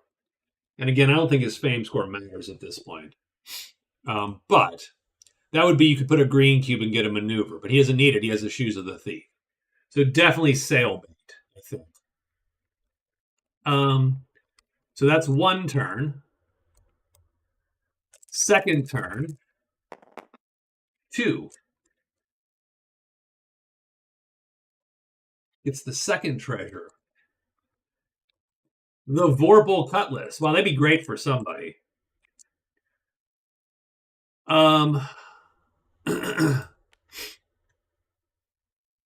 It might be great for him. So what it means is, so I always look at these as going, well, if you played 1 cube, how much damage you do? If you played 2 cubes, how much damage do you do? And so on, right? So the battle axe is 1 cube, he has to play 2 cubes. And he does 3 damage. He has to play 2. In this, he could just play 1 cube and do 3 damage. And if he plays 2 cubes, he does 4 damage. Same thing with the battle axe. So the Vorpal Cutlass is absolutely better than the battle axe. Yeah, I don't like inter-trading. I'll tell you, so I don't like trading between characters because I'm playing all the characters. And thus, it's not really negotiation, right? Like, I always fear that I'm going to favor someone sort of unconsciously. And so I try to not. That's why I largely don't PvP and everything, right? I find it hard to adjudicate fairly. I've sort of thought of ways I could randomly do it. So that's sort of where I'm at. So okay. So we got that's our second loot. So that's 2. I think we're gonna do 1 more, our third. 3, maybe that's maybe we're still good. That's our third treasure. And here's our Gloves of Aggression. So Gloves of Aggression counts as 1 action cube in an existing box, does not add an attack speed box. Oh my. Well, hold the hell on now. That changes all the calculus, by the way. So remember, without alerting, you can only play 5 of your 6 cubes. And remember, everything I've been griping about, I'm like, well, the reason I can't play the hammer is because I mean, maybe, yeah. I don't know, Ray. I'd have to think about like what that system would look like, if that makes sense, right? um, you know. So, but now, so against unarmored, the Vorpal Cutlass is still better because you literally have to play. You're literally playing a single red to get 3 damage, and here you have to play 3 red to get 4 damage, 100%. Having said that, given the gear I have, I only need to play 3 red. Like I need to play 3 red and 2 brown cubes in attack, and I am done. That's my move every time, and I'm doing 4 damage. So I am swapping this hammer out for certain. I think. I think we're popping that in. Done. And that is our turn because we are going to sneak just in case. Because if Sight Guardian comes up, I want to whack him with this hammer. That's really what it comes down to. So we're gonna sneak, and we are done. So that's our turn. Wow, his gear is on point. His gear luck is on point today. We are as the we're exploring for 1 as the archer.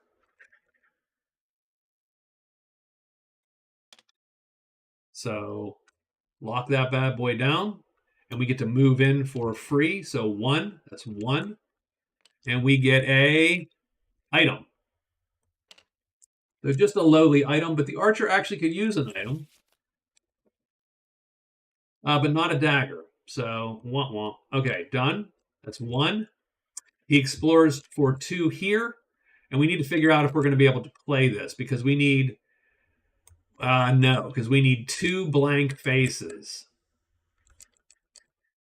So that one has to be tossed aside until for a while. So that's 2 is a failure. 3, explore. No, we don't get 2 blank faces. I don't know how many tiles. And there are tiles with 2 blank faces. I just don't know. So that is also done. And then the archer needs to make a call, and I think he is going to also hide. Done. Or sneak. The sorcerer.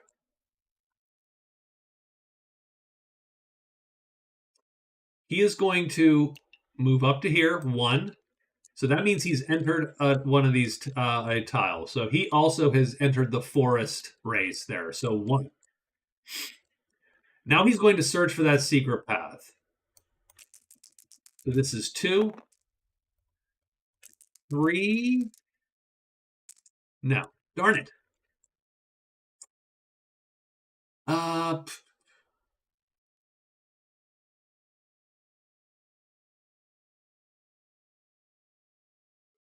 And he's just going to hide. And that's fine for today. I actually have a play where I want to go back to here, believe it or not. And done. So that's the end of the day. Let's roll monsters.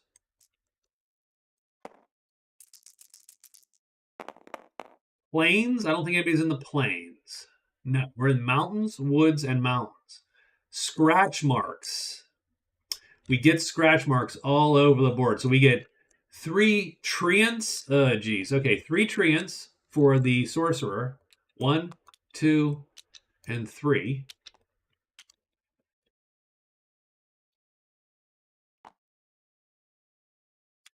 And that's not the worst.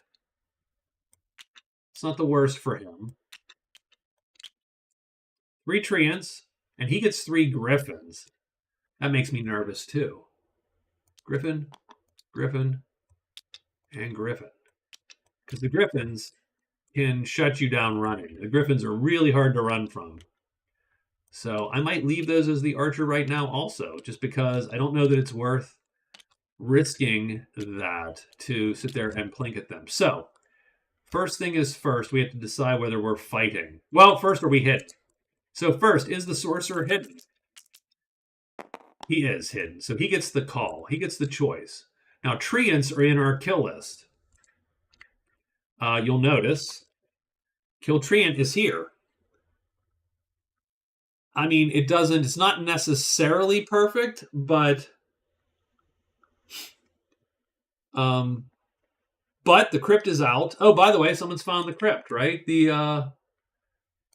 Our guy. Of course our guy's found the crypt. Our guy has done everything.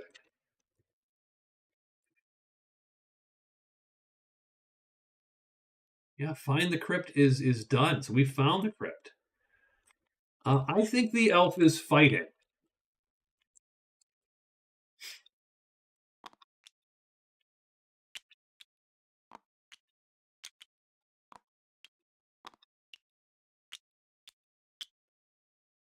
So we're hidden.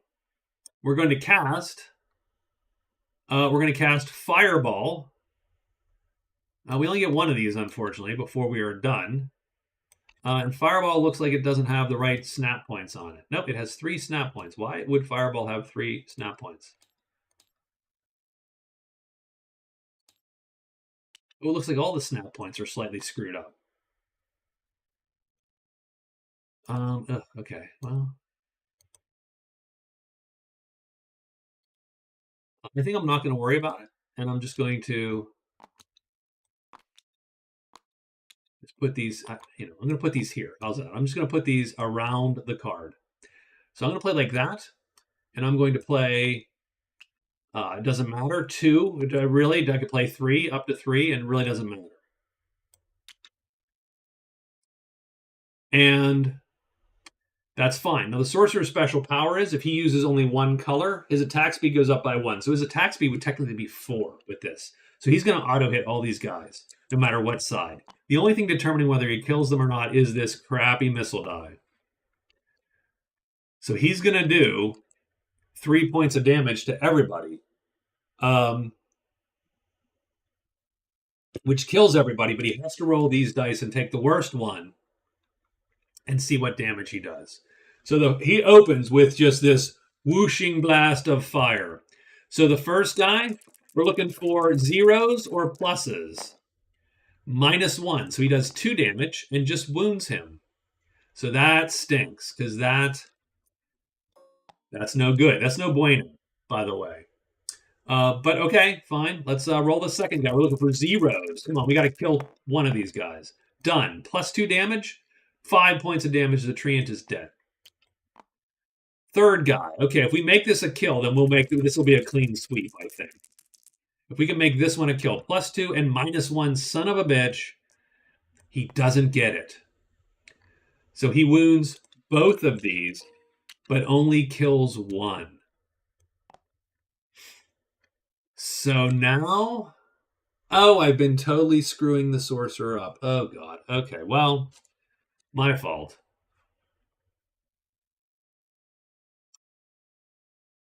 That's not great. So the first thing is first. So this is wounded, this cube. So we cannot cast Fireball again, actually.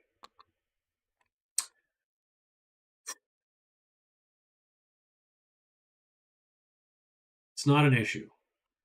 Are we hidden still? If we're hidden still, we then just make a choice.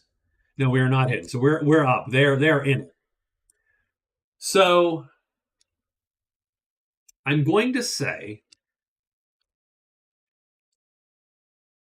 at the moment that we are going to run.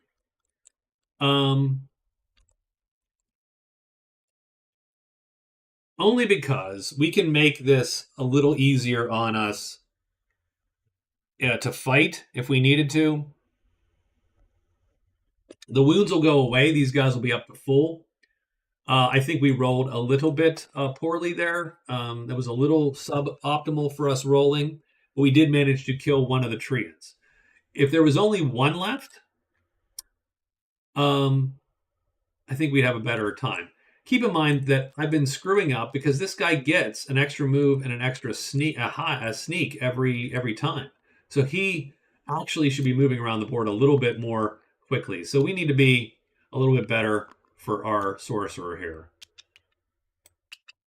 So we're going to run by playing 2. Oh, and I got to roll to see if these guys flip. I'm sorry. So that's the other thing. I don't think it matters because I don't. So left and right, they both flip. And now they're even slower. So the fact of the matter is we're going to run. And we're going to run by playing 2 of these speed cubes there, and we run, and we're out. And we need to rest our magic up, largely, is what it comes down to. So we end up here running out of, of our place. The 2 treants are still there, but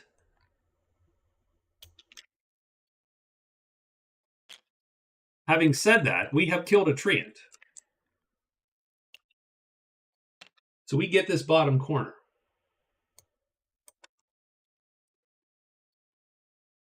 So not the best, but there's some options, and we have some ways to get that in. Now down here is the orc hidden. He might be dead today. We are hidden because we did sneak, and I think we are not doing this.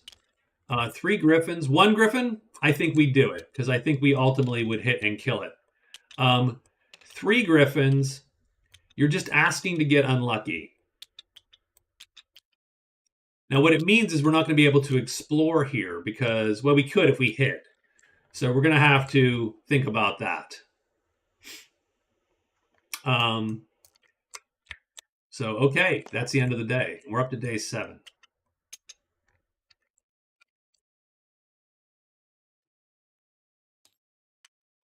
The archer's first, so he has a decision to make. Does he hide and try to explore? I'm actually going to go 1-2 and explore here. Easier to place something, and it is the outpost. I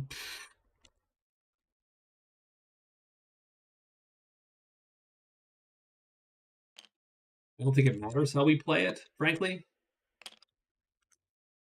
The outpost has a dwelling on, it's 1 to 4, baby. Come on, 2. So there you go. So the outpost is right here. Now the outpost is interesting for our orc because this is where he's got to kill people.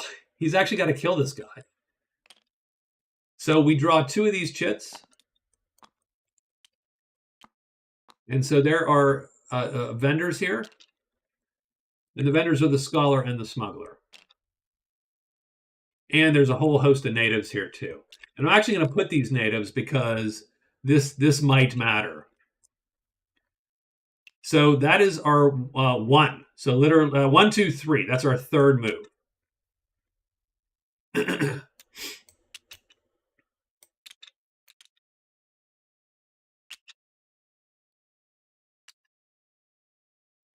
So the one thing to note is that console is pretty quick.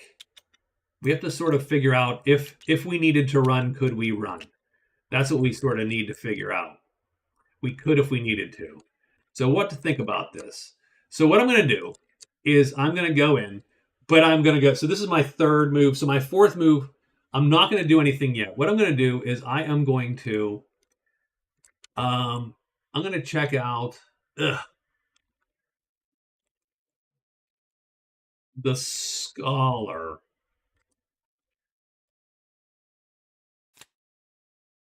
And we're going to trade. So first thing, do we have anything to sell? We actually could sell the dagger.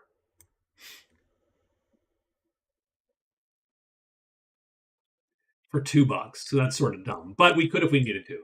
Let's look at the scholar first. What does he have? So let's search the scholar. Scholar has some armor.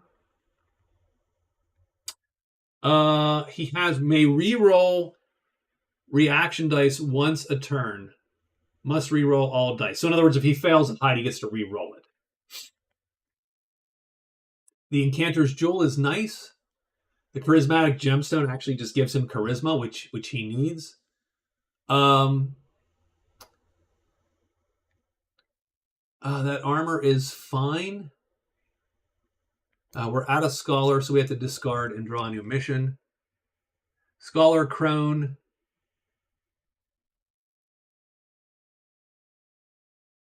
Smuggler, he needs to draw 2 missions. I don't know why, but it seems like the missions always appear where they aren't supposed to appear. Kill 3 serpents. Kill 3 dire wolves. Okay.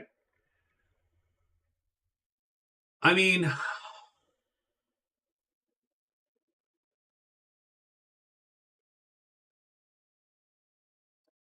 I'm gonna roll on the helm. The helm's $15. That's at least. So I'm gonna do a couple things. The first thing I am going to do, complete mission at Crone. So we know where the Crone is. The Crone is up here. So we could complete that mission reasonably easily in the sense that we know where to go. So I am going to take that mission. So I will take this mission as the archer. I think I have to get rid of one. We're actually going to get rid of the 5 plains tiles because that's a lot of plains tiles. So we're going to discard this mission, take that one, and we are done with that. Then we're going to try to roll for the helmet. It's $15. We don't have a good haggle. It's a 1 with the scholar. I'd rather not pay $15 for just a helmet. Ugh. So I'm going to try once. 4. Shoot. Okay, so we fail. And we are done. And we're not hidden because it's not sneaking because we don't need to be sneaking. So there you go. So I'm going to make sure I remember. So I'm going to give him 2 extra cubes. I'm going to put them right there. And we're going to go, why do I have 2 extra cubes? And I'm going to go, and you're going to go sneak and move. I'm going to go, oh, yeah, right. So there we are right there, done. We got the sorcerer. He's up. Guess what? He has extra cubes. Why? Duh, sneak and move. So I am going to move. And I'm going to rest 2 times to get this 1 cube done. And that is my turn. And the executioner, I mean, I think we've drawn the crypt mostly out. Yeah, so we're now down to 2.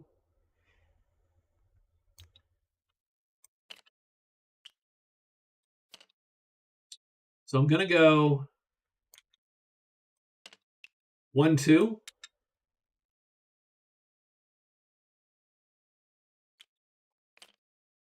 And I am going to sneak.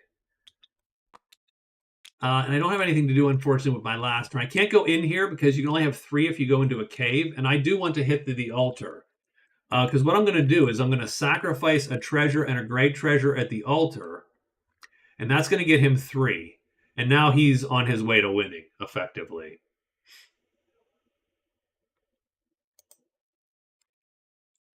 Because he has a deep treasure he doesn't need, and he has a treasure he doesn't need. Oh, no. He's using all his treasures. Shoot. He can't do that. Okay. Good point.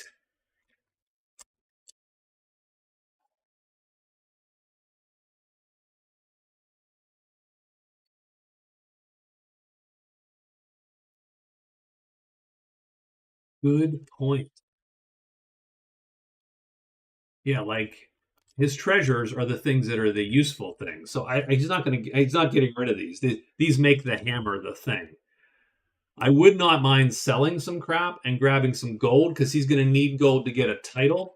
So maybe we'll do that instead. So he goes 1, 2. So let me redo his move now if he's not going to do that. I'm going to go 1, 2, back to the village. I am going to, but I do want to roll this because this is a pretty good route to win. So I do think I'm going to be a little wary. So I'm going to go 1, 2, and let's look real quick. That is the astrologer and smith. So let's look at. So I'm going to trade 1, 2. Now I have an extra move because I'm a human in a dwelling. So I used 2 already to get there. My third is going to be to trade. I'm going to trade with the astrologer again. The astrologer should have 3 missions. He does. I don't necessarily care, but that's fine. Artificer. Just go to the next place. So the question is there a treasure here? I think this is a treasure. Oops. Yeah.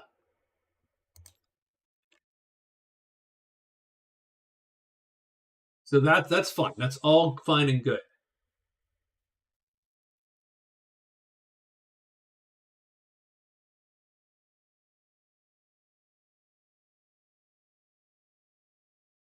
So I think what we're going to do is so I'm going to sell the Vorpal Cutlass. And I'm going to sell the Battle Axe. And I'm going to sell the helm for now. Is the Vorpal, although is the Vorpal, I think the Vorpal Cutlass is it's a deep treasure. It's got to be one treasure and one deep treasure. That's the funny part. So he has to actually have a crappier treasure. So I'm going to sell these for 17 to our guy. So we have 18, and I'm going to try to buy the potion off him.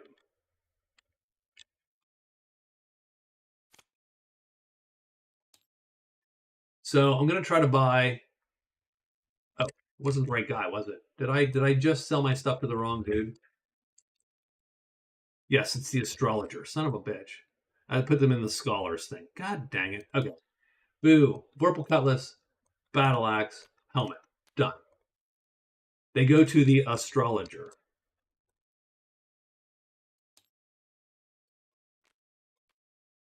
And I'm going to try to buy this potion of energy off of it for 15 bucks. And he likes wisdom. I do not have a lot of wisdom. Should I try once for 10 bucks? No, I'm going to buy it for 15 because I think that's the play. I think doing what I'm doing is the play. So we're going to grab this. It's now a treasure in our backpack. And now, if we go to the altar, we can dip these two and immediately score the points. And then the astrologer. I'm also going to take food and ale because the food and ale goes to the keep. And that's the same place. So I'm going to try to get to the keep. I'm going to turn that in for 14 bucks. Done. So we got our missions. We got our treasures. That was our third move. And so on. We get 2 more moves.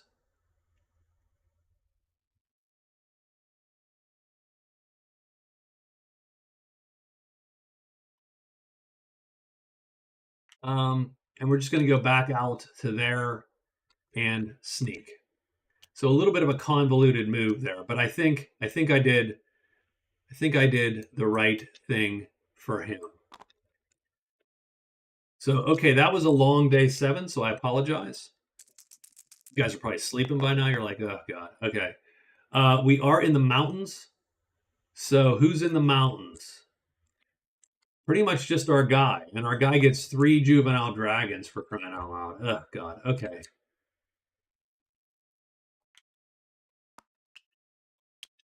I mean, monsters have been all over that dude. So let's check hidden first.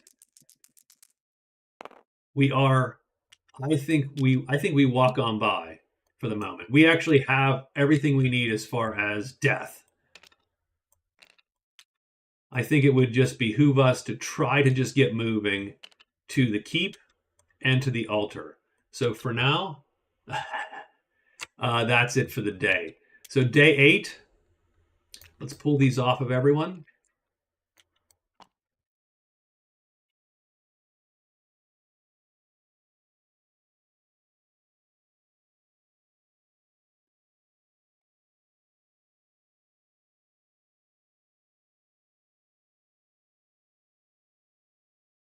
All right, and he would be snuck and so on. So actually, I think he can pull another chip back because I don't think I did his move. I think I just counted 4. So we're gonna give him that for those moves we failed him on, and we're gonna start on day 8. So let's see if we can't get our guys closer to winning here today. Okay, so our big dude, he walks out 1, 2, 3, 4 to the keep. Done. He is going to turn in. He can't do that yet because he has to do a trade phase to turn in missions. So he is just done today. So that is him. Sorcerer. Okay. So I think the sorcerer. I'm going to try to trade with the crone. So trade is first. I'll put this on sneak because we're always going to have snuck. So I'll trade with the crone. So let's look at the crone.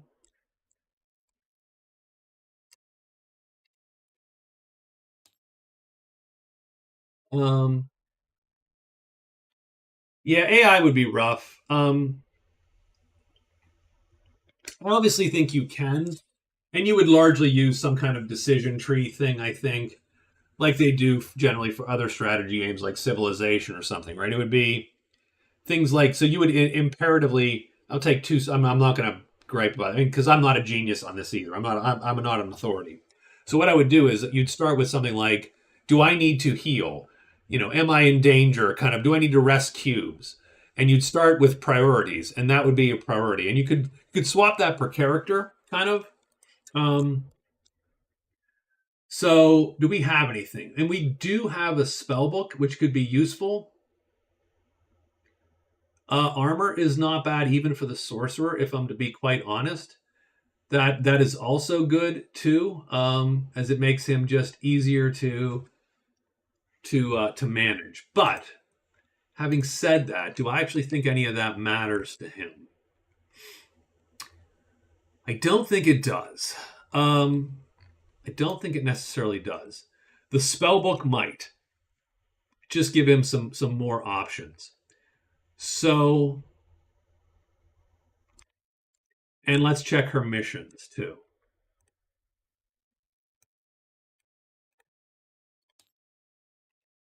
Lizard folk, kill one native, 2 treants. I mean,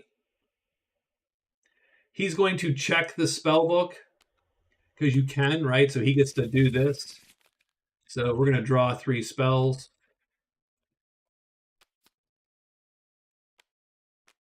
He gets Fireball again, Heal, and Peace. Fireball would get him fame if he learned it, but I don't think that's necessarily worth it.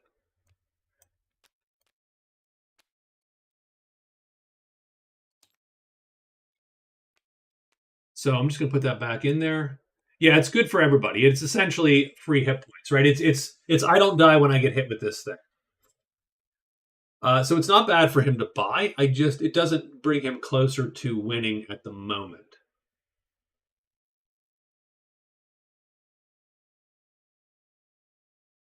One time use the hammer perform 1 trade action. That's sort of cool. I tell you what, we're gonna roll on the leathers as though we're gonna sell because we can do this for all in one move. So we get 2 gold. So now we have 22 gold. And I am going, so we sell that to the crone. And I am going to trade for the leathers. The leathers are 6. The crone likes smarts. So I have some smarts. 3 or less. And she closes the door on me. She slams it on me. She's like, nope, slam, goodbye. Done. So my first move was a trade. I sneak. That's a free move. Do I have anything to do with the mine otherwise? I don't think I do.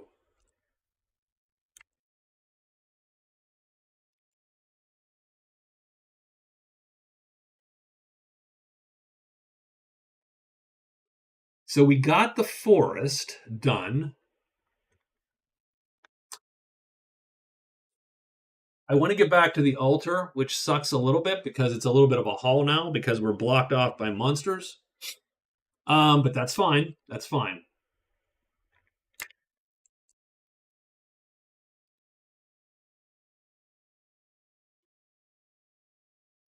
I would say Magic Realm is actually one of the most complicated games, but again, there's no AI opponent. So I mean, if you're looking for an AI opponent, that's a different set of questions, I think, right? But yeah, I don't know. I don't know. So we traded once.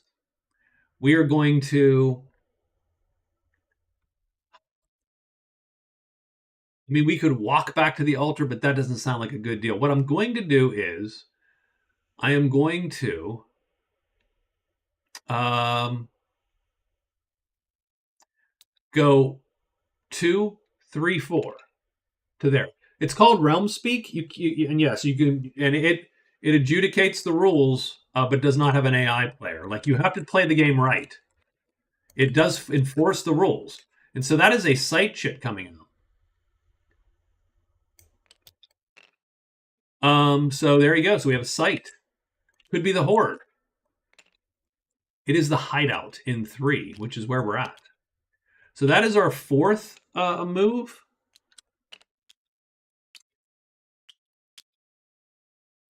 And keep in mind that one of those, so 1, 2, 3, 4, because we have extra stuff here. So that's good. We still have 2 moves left, frankly. I am going to search once in case we find the hideout. We don't. And for our last, well, we've snuck already. So we're going to search again because we've already snuck because it's a freebie and we found the hideout. So we definitely need to do the sorcerer a little better and note his freebies because that is so useful. He gets 5 fame too, so he is actually 23. Done. What does the hideout look like? 2 deep treasures, 4 treasures, and bandits.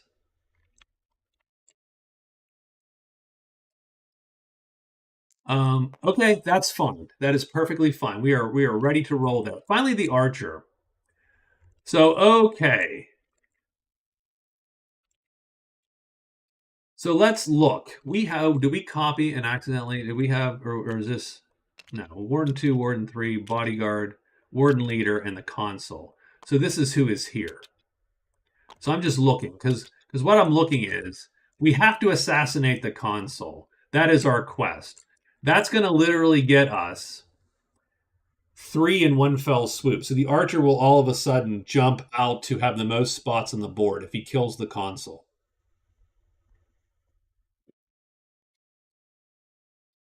So I think what I'm going to do is I'm going to trade with the smuggler. So 1 is trade with the smuggler. And I hate the smuggler because he uses the least of our scores, which is 0. So we're going to search. Armor, that would be good. The thing is, we can't negotiate with him. So it literally costs 39 bucks, or whatever to do all these. It costs all that. So I'd even buy the Sparkler of Wisdom for him. Because it gives us actually a point in something. But for now, I'm good. So that was all I just wanted to see. That's 1. I think I am going to alert for 2 and sneak for 3.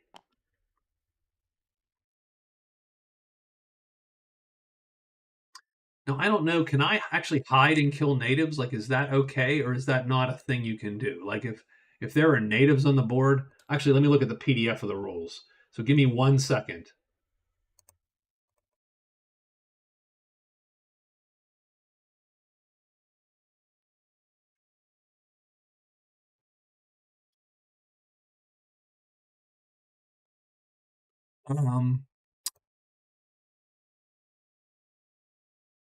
Natives, blah, blah, blah. It doesn't, yeah, I mean, it's I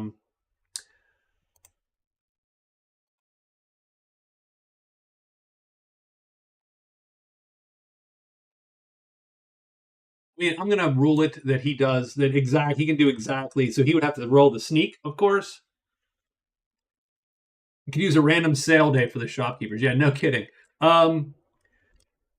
So we're going to alert. We're going to sneak. Done and done. I don't think we necessarily need to do that.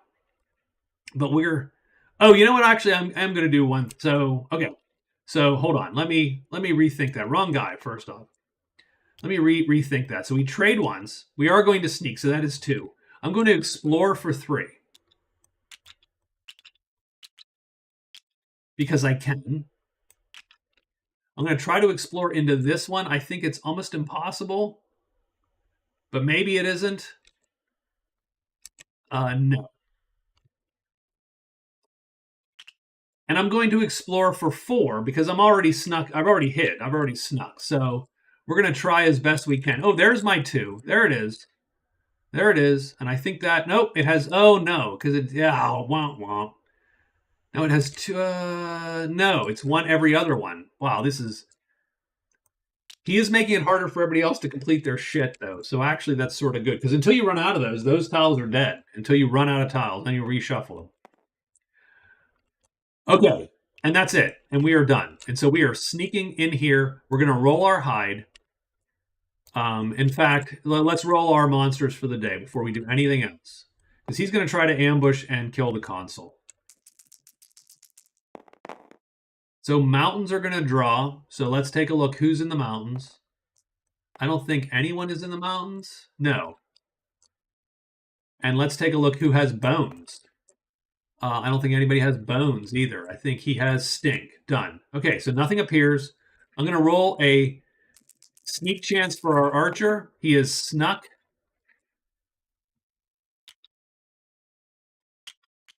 And our goal here is very simple.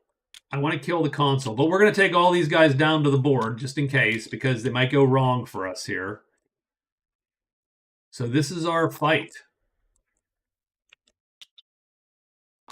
So we're going to do the Consul on the left. 1, 2, like that. Done. Make sure we can see everything. So we are playing 4 attack. Remember, we didn't alert, so that's we probably should have strangely alerted. Oh, we can't play 4 unless we alert. Oh, didn't realize. Yeah, so I'm gonna have to wait a day, or I'm just I'm gonna cheese it. Since none of these explorers actually did anything, he just ran through tiles. I am going to, as opposed to just sitting and doing this another day, largely. So we're going to cheese it and just roll with it. So he can play the 2 things he needs to play for the longbow, and he can play 4 chits here.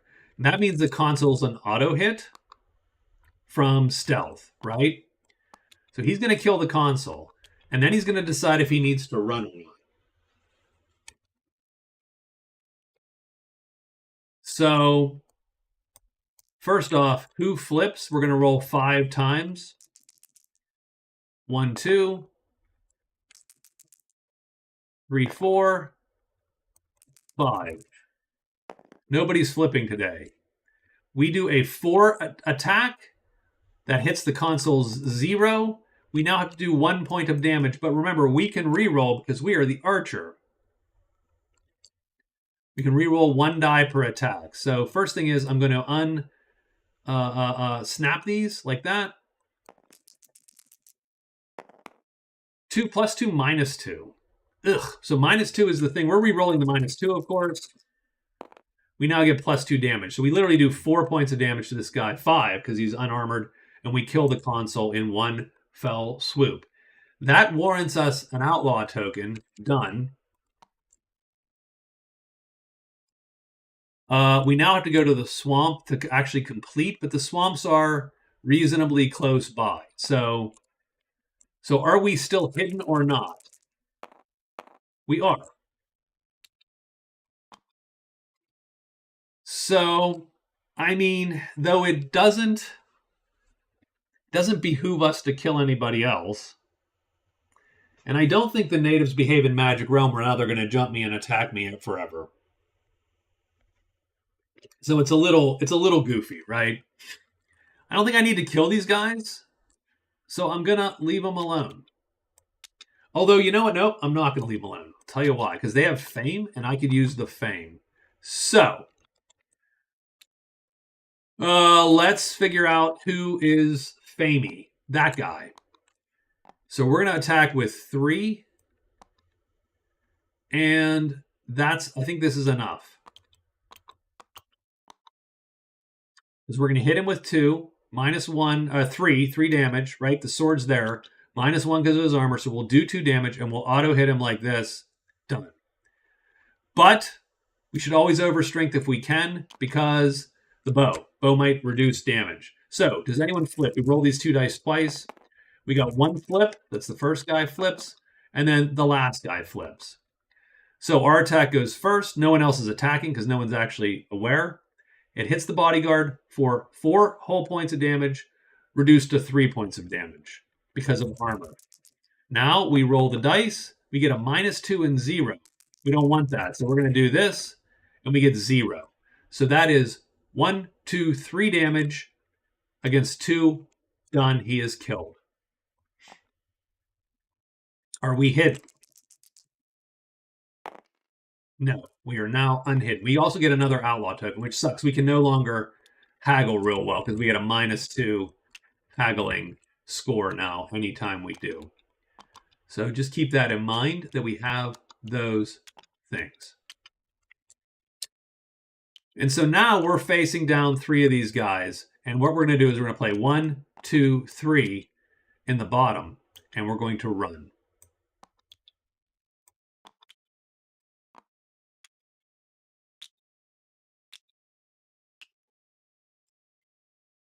So they're here. We end up here, I suppose.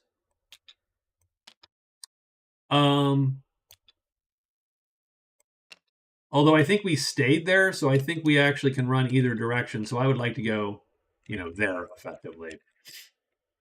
So we are done. Now what we've done is we've done a couple things for the archer. The archer has gained an outlaw token. The archer has killed a native. The archer has gained fame. So he has 12 more fame than he just had. So he's not quite to where he needs to be to turn in the fame. He needs 30. So he's actually going to go shooting for some monsters here in the future, I think. We'll see. To get the 30 fame. Because the 30 fame actually helps him just like this. So, okay. That is battle day for them. I don't think anybody else is battling, and so it's on to the 9th. Archer is first. I'm going to go 1, 2. I'm going to explore 3 to this place. Oops, not that place. That is not a place. Hold on. 3. So I just need to make sure that it plays well, and it sort of does. No, I think that is the way to play it. Done. Unless, hold on. Unless there's something more interesting. And I'd rather go that route. It's no secret passages. So this is 1, 2, 3. This is his third. That is a cave, so he gets to draw a cave. He gets an item in the cave. Could be armor. More armor better. He gets another bow. And he is done. And he will sneak his last turn and be done. Next is the executioner, who is going to execute a trade phase first. He's going to turn both of these quests in. That's worth 14 gold. And, well, so a couple things. So he has 14 gold for sure. So 17 gold right now. He does also get to roll 2 dice twice for both of these are charisma based. So he gets to roll 2 mission dice. He gets 12 gold for the first roll, which is 29 gold. That's good for him. Oh, please do that again. And 8 fame, which sort of sucks because he needs fame not at all. So he is done with his first trade phase. So now he has a treasure and a deep treasure. So that's phase 1. He goes phase 2. Oof. I think I still want to be sneaking. I think I still want to play this quiet. But he does get an extra phase because he was in a dwelling. So that's cool. So, okay. So, because he only gets 3 phases, so he has 4 phases today. He has to throw one away because of the caves. The caves only allow you 3. He has 4 because he started in a dwelling. So he will go in here and then sneak, and that'll be his 4th move. Done. Then I'll put this back for him. That's him. It is now the sorcerer's turn. The sorcerer has already snuck. Done. He has snuck. He is already sneaking. He has found the hideout. I think I might want to go do the hideout a little bit before I try to open gate and get to my gate. I think we keep getting distracted as the poor sorcerer here. But we're going to loot the damn hideout. The hideout is somewhere down here, right? 6 treasures in the hideout. I'm going to roll my loot dice over here. The sorcerer gets the 5th one. That's 1 phase. He gets the trickster's stone, which is going to give him a cube. So first off, it's 5 fame. So he now has 28 fame. The second thing is he's just gained a cube. A gray cube. Oop, oop, oop. Always do that. When I try to grab a cube, I drag a die anyway. It's not great. Okay. So that's 1 phase. Second phase. 4. He's going to take the 4th treasure. Potion of healing. Third phase. 3. Okay, that's cool. The temporary mist stone. He gets vapor form. I don't care about that right now. Done. So he has used 3 of his loots. Remember, he gets an extra move and an extra sneak, which he's used already. I think we loot one more time just in case we can get 3 through a 1 lucky. 1. He takes the top treasure. Shield of Mercy. He does not have enough cubes to carry this because it takes 2 to carry. But it is an epic treasure for 3 more fame. That's 5 more fame. That's 33. And so so that's fine. So that's good for him, and he is done. I think with his day, unless he wants to move off of there, which I don't know that he moves off of there. I think he is fine where he is. He'll alert for his last phase just because it makes something slightly easier, and he is done. And so I got 1, 2, 3, 4. Or no, actually, he does not get to alert because he actually looted his last phase. So done. Okay. He's going to sacrifice 30 fame, and that brings him to 3. Because that gives him this one. I don't know that that helps him a lot, but you might as well get them if you can get them. So done. Now, I've obviously not played this game super well because usually at hour 3, I'm close to done with someone. So we're going to have to go a little longer, I think.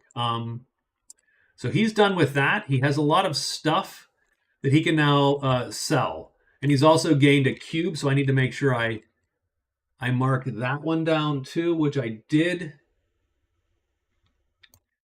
So yeah, so he's gained a cube. I need to mark the archer because the archer has gained an outlaw token and the archer has killed a native.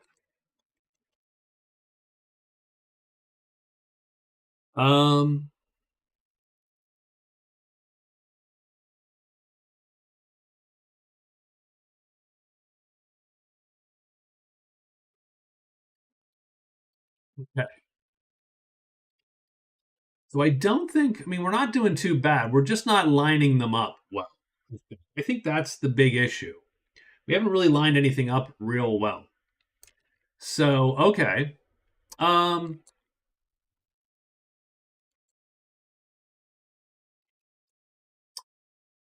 I really need to pay a little bit of attention. So the archer has crossed 2 woods. Everybody else has crossed a single wood. Let me copy. And let me put, I hate to be doing this because it's so messy, but put this here. And I'll put this here. And then everybody else has been to this top one.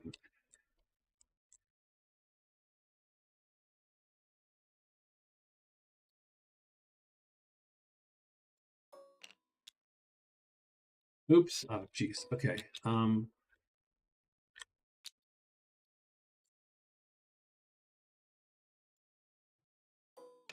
So just to keep that sort of straight,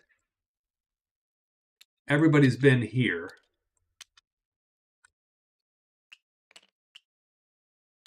The archer has walked through 2 of these. Although someone has walked through the deep woods. That was our guy. So our guy's actually been over here. Done. That's what we got here. Okay, good. All right. Whew, okay. I think we are done with everybody. We need to roll some monsters. Forest. Who's in the forest? Nobody. Who has bones? Nobody. That's carrion, orcs. No, carrion and scratches. No. So we're done. So it's day 10 now. Okay. So let's take a quick look. We need to find the altar for our guy. That's what he's trying to do. So we have 4 turns. He is searching for the altar. Oh, these go away because he's completed them. Oops. Oops and oops.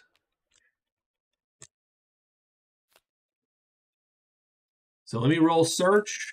So 1 search, found it. Altar is found.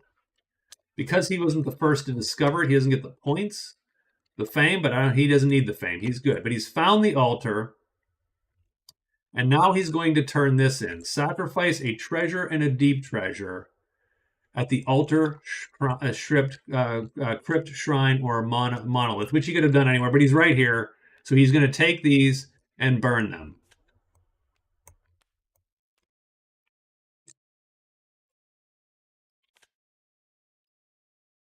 So that puts him in a unique position that he has 3 lined up, and no one else is even close to 3 lined up yet. Now he needs to kill a native and haggle. So that is literally his first turn. He found the altar. Are we actually going to sit and loot the altar? Do we care about the altar that much? There's 3 treasures in it, so sure. Let's do a loot. This is second phase. He gets the second treasure, so that actually did work out for him.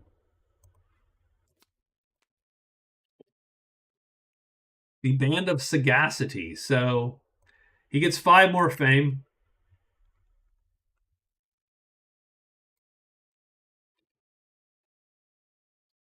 And use 2 of his phases.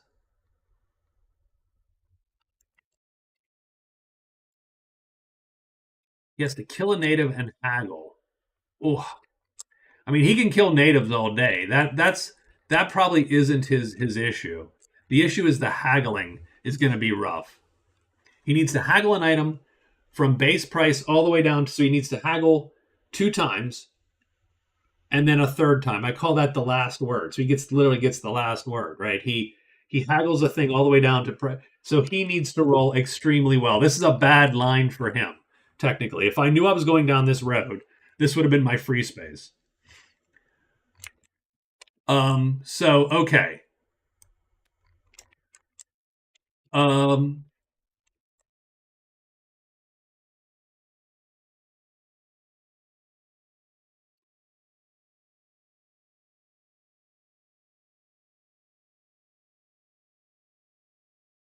I think we just go to here and we sneak. Done. Oops, and I threw these. Why did I throw these in? I'm just going to do that. So he is done. Next guy. Our wonderful, wonderful, wacky sorcerer here. So tonight, what's in the hideout left? 2. So that night, I'm going to cast Open gate. I'm going to roll for the gates. I'm looking for a 5 or a 6. I get a 1, which sort of sucks. So tomorrow I find myself here. So I'm going to go 1, 2. So hold on. So that's 1 move, 2 moves. Remember, I have to toss one because we're going into a cave anyway. So we did.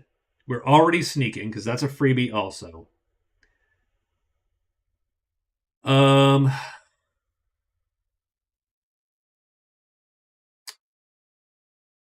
Right, one of the moves was free, so done. So we do have 2 extra actions left. So I am going to also take. So I'm actually going to pick up. So I'm going to do this. I'm going to be like, I'm going to pick up the treasure that I dropped. I don't know, yeah, and I'll have to look and see about that. But the treasure I dropped and this treasure, and he's going to turn those in. And he's going to score sacrifice.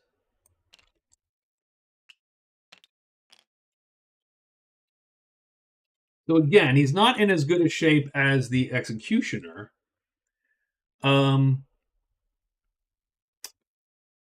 But that was at least a good one, I think, to have. Now, what would be nice if he could find another treasure that was awesome, he could have 3 treasures worth this gold, the 12 gold, and be on his way to having a little bit more. So, and then I'm going to sneak. Done. Oh, he's already snuck.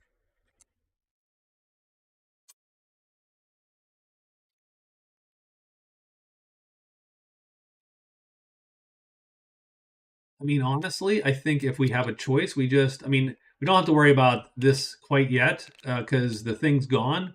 But the altar only has what? 2 treasures left? Sure, we're going to loot it once. Maybe we get lucky. Maybe we get a 2. No, we get a 4. We're going to do it again because we've already snuck, so screw it. We get to pick 1 treasure from these 2 that are already here. Icon of the Dragon? Oh, God. So that's just like the other one, except it drags dragons. Must always be face up.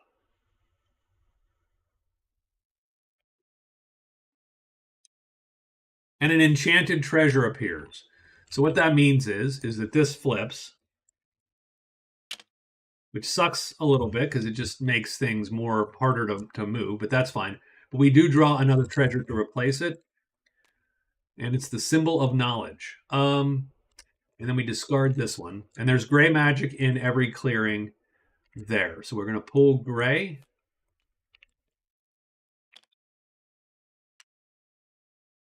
Make sure we know that. That doesn't help us. I'm going to pick the icon of the dragon because fact of the matter is that is going to give us another thing. Even though it is dangerous to do, we're going to have this and pull this here. So first off, that's 5 more fame. So we're now 8 fame. Doesn't matter at this point. I can stop counting fame on some of these guys, I think. I do in case there's a title. But now he's going to go over here and he's going to say, well, Game Master, I have 3 treasures worth 12 plus gold. So he's going to score there. And gosh, I mean, he's just got this weird set of things. And he is done, though, for the day.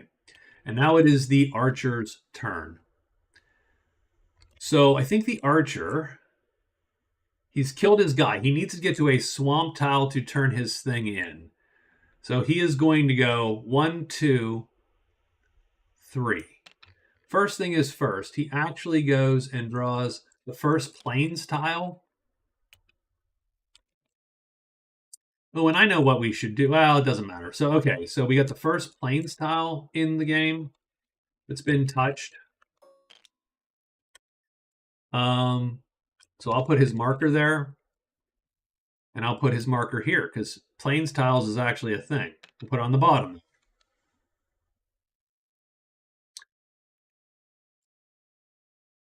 We get an item. So we're going to take an item. It is, oh, leathers. Hey, perfect. We actually wanted that. And then we are going to sneak. So 1, 2, 3, and then sneak. That is our turn. We are done. And the day is done. I'm sorry this is taking so long, by the way. I apologize. So we get plains. Ooh, so first thing is first, plains. So we're going to get dire wolves. 3 dire wolves are going to show up on our guy. 1, 2, 3, like that.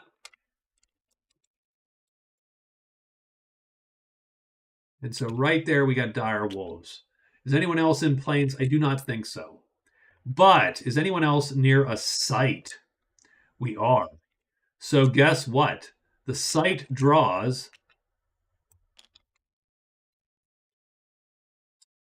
The altar draws its creature, the demon. Right there. Oh, demon's a little rough. Demon's a little rough. You'd rather not fight that guy if you didn't have to, but might have to.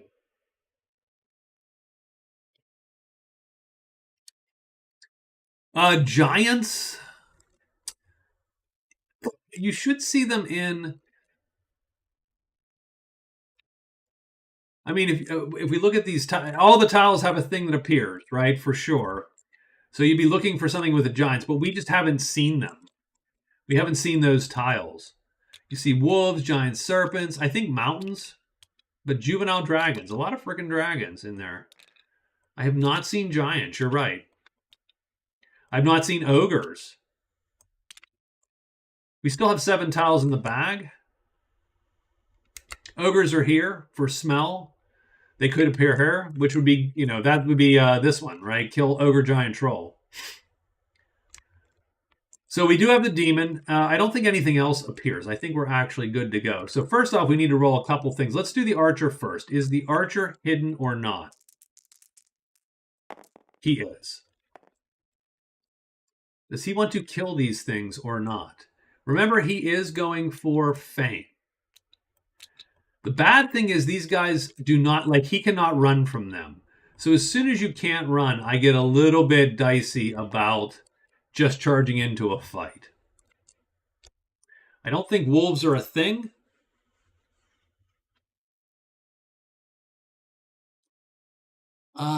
This is one we should at least, yeah.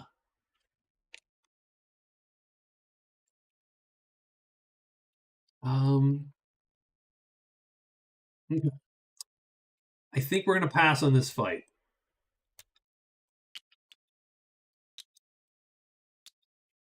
I think we pass on this fight for the archer. I think we're going to just put them there, him on top, and be done. Does the sorcerer evade the demon? He does if he wants to, because he is also sneaking. So the thing about the demon, so we get 1 fireball shot, unfortunately.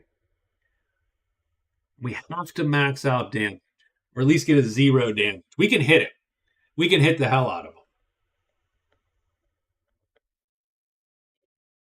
We have to get a 0.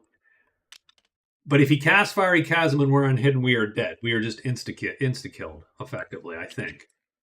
Although, no, it targets everyone. I don't think it hits everyone specifically. It's not like targets all non-flying monsters. So if it hit us, we'd be dead. So that is an insta-kill if we get hit by it. And if he flips, we can no longer run. So I don't know that that's a great fight for our guy. He has 8 fame. He already has sacrificed his fame. I think we sit on it for now. Try to get forest tiles, and then I think go for these, maybe. And the other thing I would consider is we get forest tiles, then we have this, find the horde and complete a mission, which I think are eminently doable. So I think that's the day. I think we move on to day 11 and just sort of let it go. But you're right. I don't see any giants on here.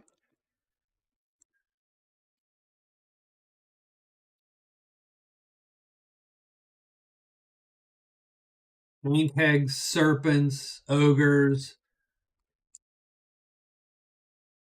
We might need that. So okay, let's get the day going here.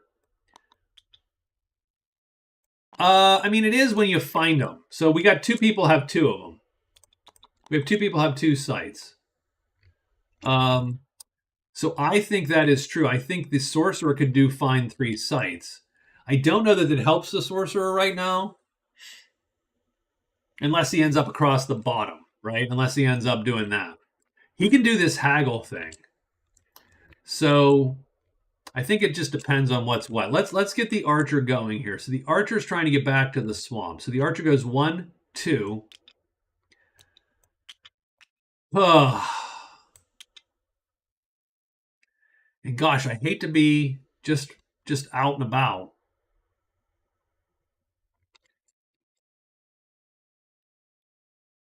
But I'm going to do it. I'm going to go 3, 4.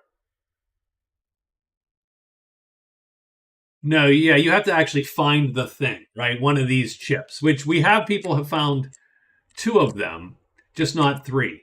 But you're right. Like the sorcerer could easily go down to the crypt and find it and mark that. And then he's found different sites. And I haven't actually put these on here. I should mark them just to remind me that people have done some of them.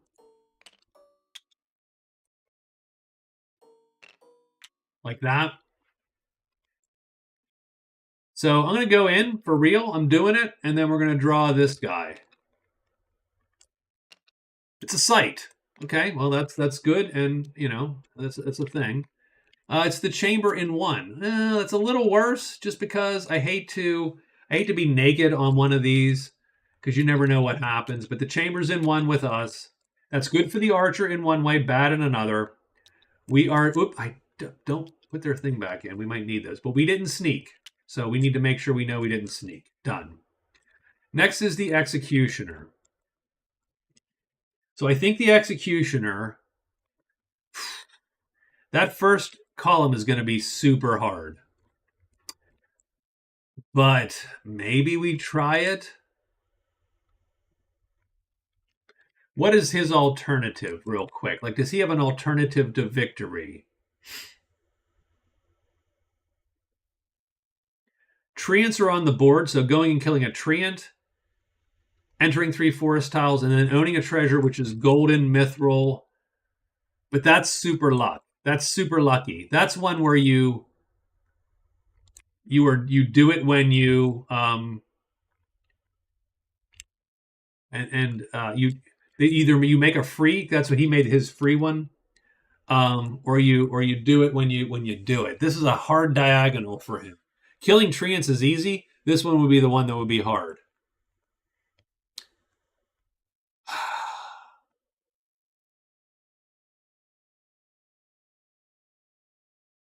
The haggle's going to be hard.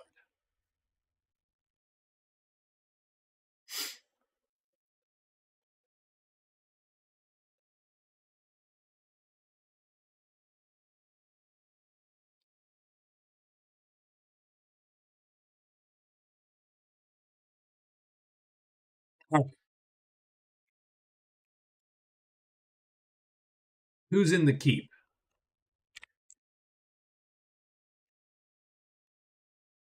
You got the knights. There are how many knights? Is that it? There's 2 knights? There can't be just 2 knights. Is there just 2 knights? The problem with killing a native is that it also makes haggling more difficult. So that's actually an issue. He almost needs to haggle first and then kill the native last because his haggling already sucks a little bit. Well, he has 3. So I tell you what we're going to do. Okay. I think I got it. I think I have the plan. So we need to go to someone who's brainy because we do have some gold. So I think the astrologer is no. Where's the astrologer? He's not brainy. He's knowledgey. The scholar and the crone, I think. Okay. Scholar and crone. They're both way far away. So I'm going to step through this gate So 1 is step through the gate. Let's go here. So that's actually 2. 3. Sneak. Done. So I think I'm going here. I'm killing the treants. I'm going to the crone. I'm going to do the haggle. Then kill for the win. Then try to kill somebody at the mine for the win, maybe. If I can. Or if not, we go back up to the knights and kill them for the win. So, done. I'll kill the treants just in case, because that gives me a down here sort of thing, and they're out on the board. So he is done also. Finally, it is the sorcerer. So the sorcerer, let's make sure we get all of his moves in. And we only get 3 moves, so we're going to toss one of these cubes away initially. So what's the sorcerer looking at? The sorcerer, strangely enough, would love to do forest tiles. Would love to... I mean, we can... Oh, you can also sacrifice... Ooh. If we can get a little bit more fame, we can sacrifice 20.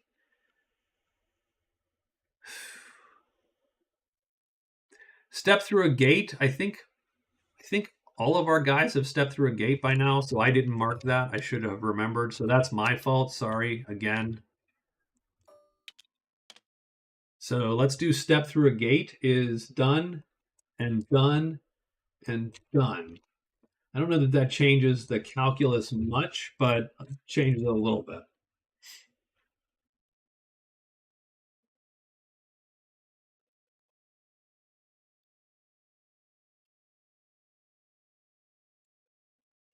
Right now, our path to winning is unfortunately fraught with a little bit of luck, I think. So I tell you what we're going to do. We're going to go 1,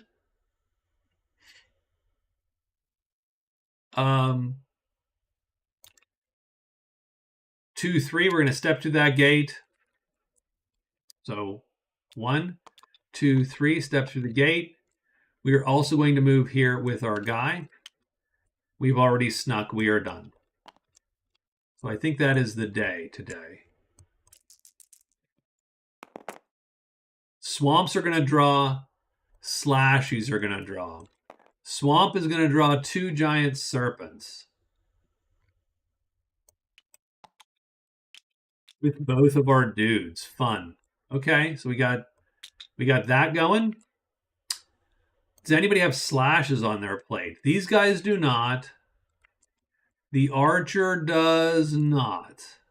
Oh, he has swamps too. He gets 2 giant serpents. Oh.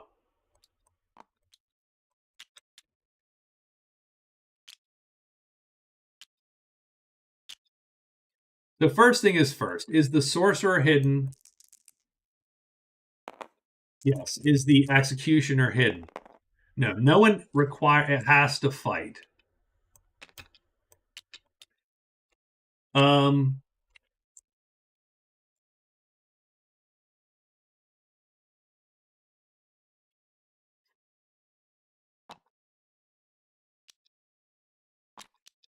Having said that, I don't know that this isn't a fight which we would potentially take. But we only have 1 fireball to cast, so the elf, the sorcerer, has to be real aware. Oh, and we do have to pay attention as well, because if we do roll bones, we're going to draw dragons, right? That is true. So we need to pay attention to that.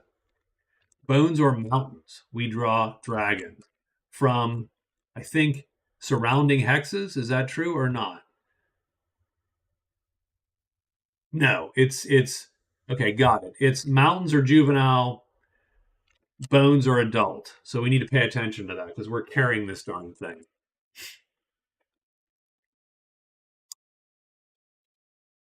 I say we're going to fight. I think we're going to fight. I think we're going to fight. I think we're gonna play the 3 attack. We'll play our purple.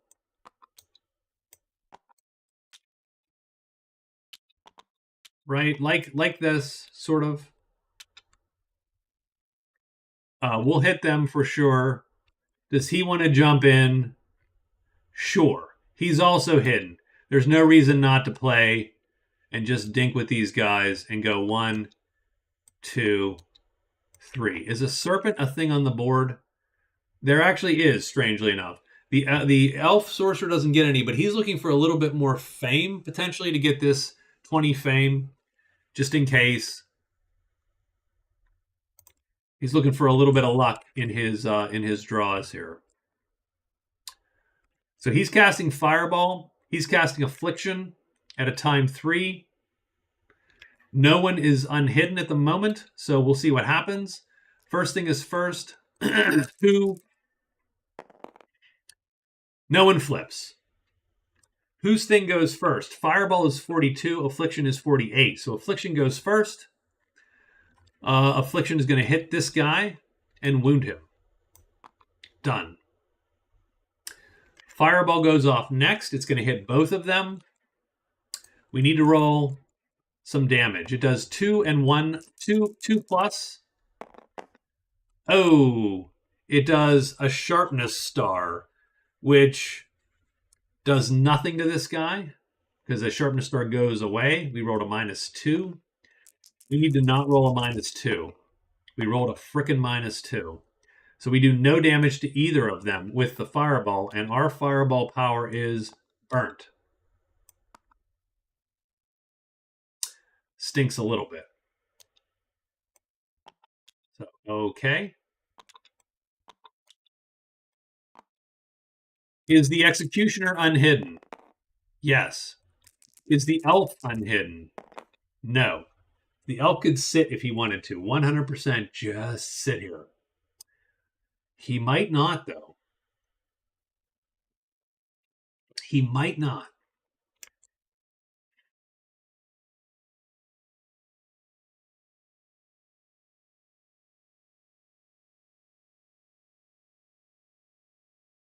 This guy can be killed with his Saber of the Fencer right now.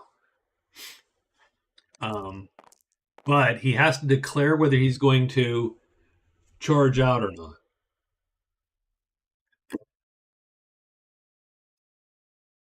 He could possibly kill one of these guys, but only if he's willing to be a little bit slower than he might need to be. Because he could play in the Saber of the Fencer. He could play a speed cube at a speed of 2 for damage. I still haven't cast Shapeshift because I am totally lax on this guy. I should cast Shapeshift to fly around, if nothing else. If he's hit, he's dead. So I think we sit for a second and we leave the Executioner to... because we already have our Serpent. I don't think that it helps the Executioner to get a Serpent, although it does give him a weird little corner here where he actually has a couple things. He has 3 here and 3 here. That ain't bad for him. He actually has a lot of paths to winning.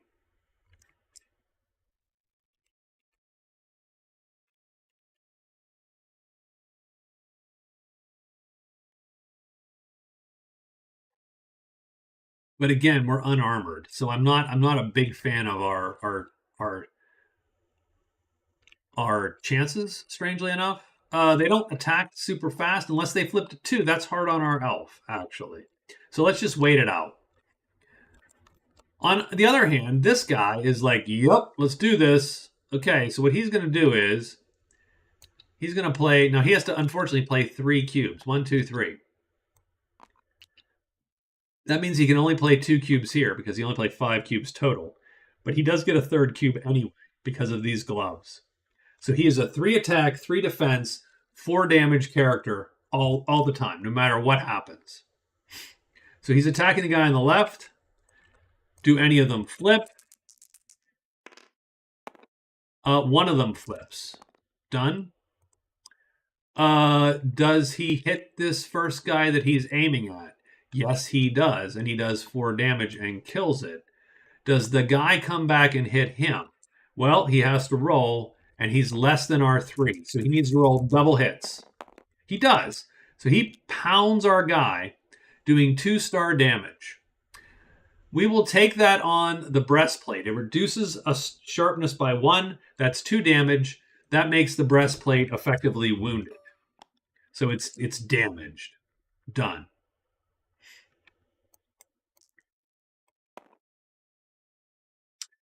Ugh. Okay.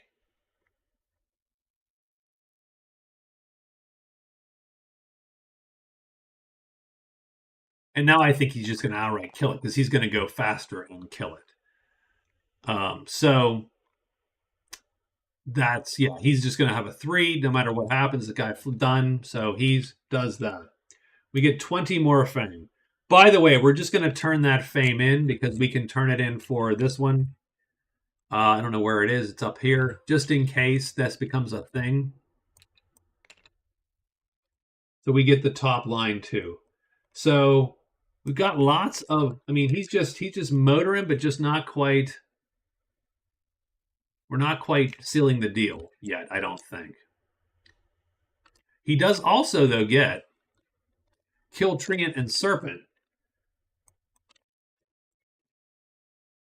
So that puts him in a position of he just needs 3 forest tiles and a treasure of the correct thing, or he needs to kill a native and haggle. Done. So yes, you can just sacrifice the fame or the gold at any time. You can just go, yep, I got it. Mark it off. Nope, it's not an event. It is just. It is not an event. It's only an event if it's on a card or something like that. Like these ones here are, you have 30 fame, just drop the 30 fame and go. But he had to score 50 fame to get both of these, right? So that's sort of where we're. So okay, so that is day 11 for him. I do think the archer also has a thing to make, and the archer, I believe,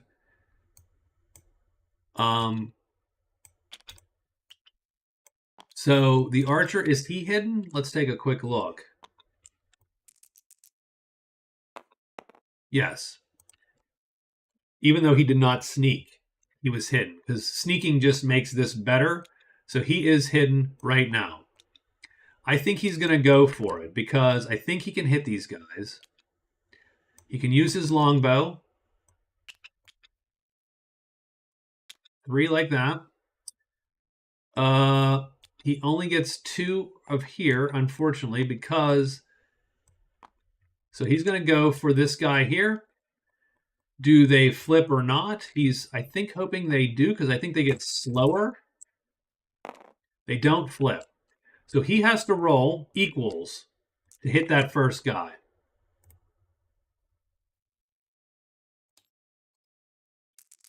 Yeah, you can sacrifice gold at any time too. He hits the first guy. He does 4 points of damage reduced to 3 points of damage because of the armor there.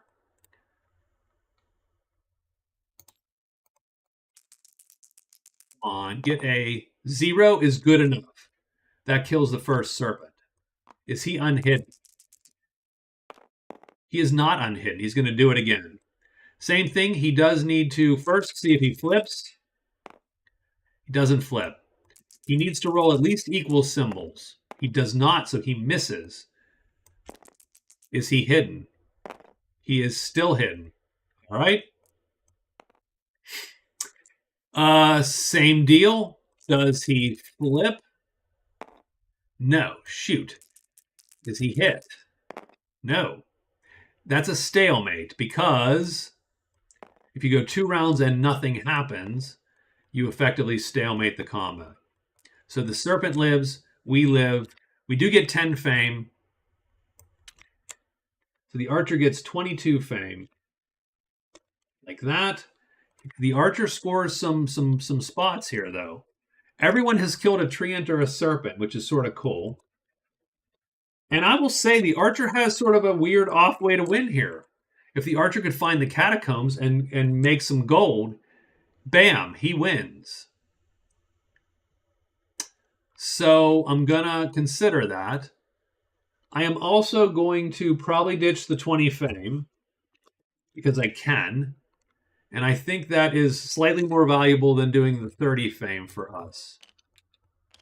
So we'd also, oh, geez. Oh, my God. I don't know what we did over here. There we go. Let's delete that number, go there, and then we got the bottom corner and we got the top like that.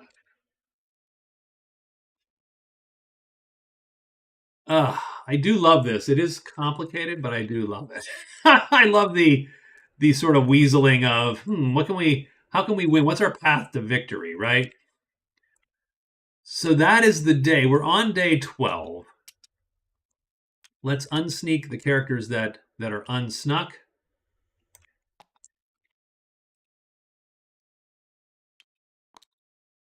Sorcerer is first. I mean, the treants are pointless now.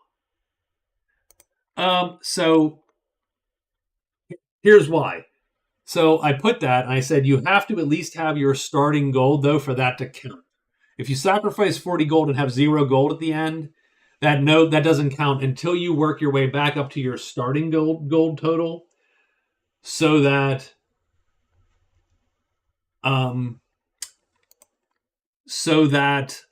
you don't. So the characters who just have a lot of money aren't advantaged with this. They can't just turn it in, right? So you have to work your way back up to your starting gold. So right now, let's say I have 40 gold and I'm the executioner. I turn it in, but this doesn't count until I have 19 gold in my pocket, and then it counts. So I couldn't win even if I filled a bingo until I had 19 gold. So that you don't get this weird, just turn in your starting gold and done. You have to sort of. So I think our sorcerer here is going to make his way to the crown. So he is going to sneak, which he has already done. He's going to move. That's his free move. So he's going to take his move, and he's going to go into here. Now, he does have to roll to be blocked. So let's see if I'm hidden. I am hidden. So 1. So, I'm sorry. So 1, 2, 3, 4. And we're in the mine. So we do these 2 for our extra moves there. And we do get some extra stuff. So I'm going to go to the crone. And we're actually looking for a couple different things here. I'm going to look if I can buy the spell book. Maybe. I don't know that matters. But I think it might. But I'm going to look if I can haggle an item down. So let's go to the crone and search and look and see. That gladiator is good. That would be a good one for him to have. We do already know what the spells are because we've seen these spells. It's peace. That's an expensive item. So I don't even know that I'm going to buy. I don't think buying that is actually in the cards. That's a lot of buying. I think we would be better off. Hell, we'd be better off buying leathers, to be quite honest with you, because that would give us a hit to save.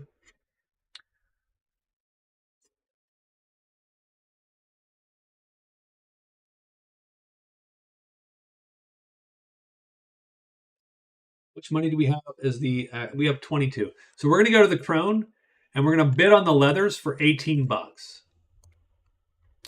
So let's see if we can get 18 bucks out of the crone. The crone sort of likes us, right? We have 3. So 3 smarts. She's smart. We're like simpatico, great minds think alike, that whole thing, right? So 3, 2, or 1. And we get a 1. So we have negotiated it down to 2 times price, so 12. We're going to negotiate it one more time. 3, that's a success, down to 6. So we have negotiated it down to base price, and now we have to get the last word and do one more. We have to press our luck. 4, we fail. So we don't get the item because she's like, nope, sorry, you wanted to talk smack. And we did fail that trade. I'm just looking to score this whatchamacall. which then we just have to find boots or equip and you know, and so on. So darn it. Okay. I mean, I didn't want that item, so that would have been nice. We're gonna. Oh, we should have done the Talaria. Done. We're doing the Talaria. We're gonna do another trade. She didn't shut the door on us though. We get another trade. So done. So we're gonna do the trade. The Talaria is $27. So now we're gonna do it. Oh, she shuts the door on us. Son of a bitch. Because that also is equip boots. So strangely enough, if the sorcerer can buy those boots for base price and then haggle one last time, I don't know the actual probability of that. It's probably reasonably low. Then all of a sudden he's one away from winning. All he has to do is kill one native. And the sorcerer has won the game. So the sorcerer might snatch this, but only if he can make this haggle happen. He is done for the day. The executioner is here. He is going to hide, or sneak, I should say. He's going to try to get past the treants. He has to roll to get past the treants, and he does not. He is blocked and stuck there today.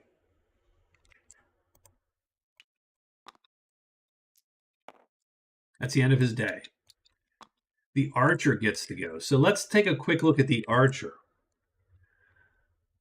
Catacombs and gold. I think that's a long way to victory since the catacombs are who knows where.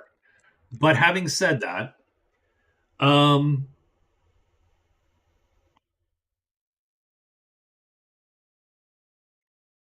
also find 3 different forest tiles. So let's try to get through our forest tiles.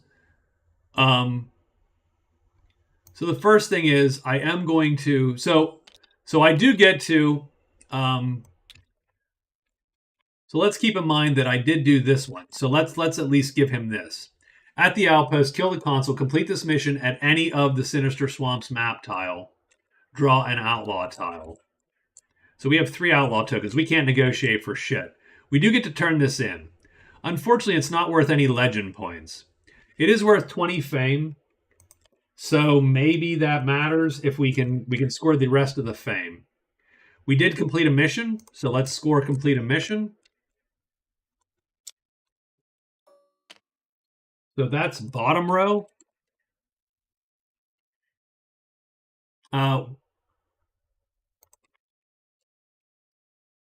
We do get a roll.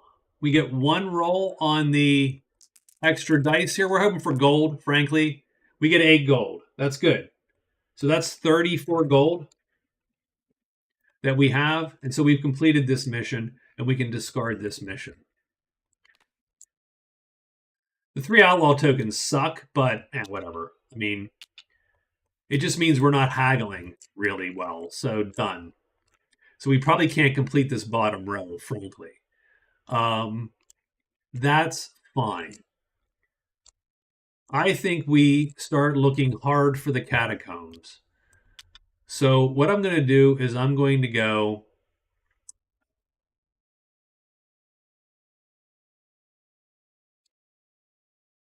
sort of trapped in here a little bit. I'm going to go 1. I'm going to search for that secret path. That's 2. This is our 3rd. No, we failed it. Son of a bee. Let us sneak though, just in case, because I don't want to be caught with the wolves and something else showing up. So we are going to sneak as our guy. Done. That's the end of day 12. Let's roll monsters, please. I'm enjoying the hell out of this. I mean, I know it's taking a god-awful long time, but I'm enjoying it at the very least. So we get forest. So that is going to... Yeah, Theron, thank you very much. I appreciate your hanging out with me. And yeah, so cool. I will talk to you later, man. It is 12, so we might not finish this tonight. But we get 1 giant spider in addition and everything else. So literally this is the... so 1 more giant spider appears and all the giant spiders also charge in That's bad news for our guy. Just saying. But yeah, sure. No one else is on woods, I don't think. Let's take a quick look. No, he's on plains. And the sorcerer is where? Up in the, yeah. We also have sites, but there are no sites that are available. Wow. This is bad for the executioner, actually. Because remember, we're not hidden. We are unhidden. We are exposed to the world. We can't play the games we've been playing up until now.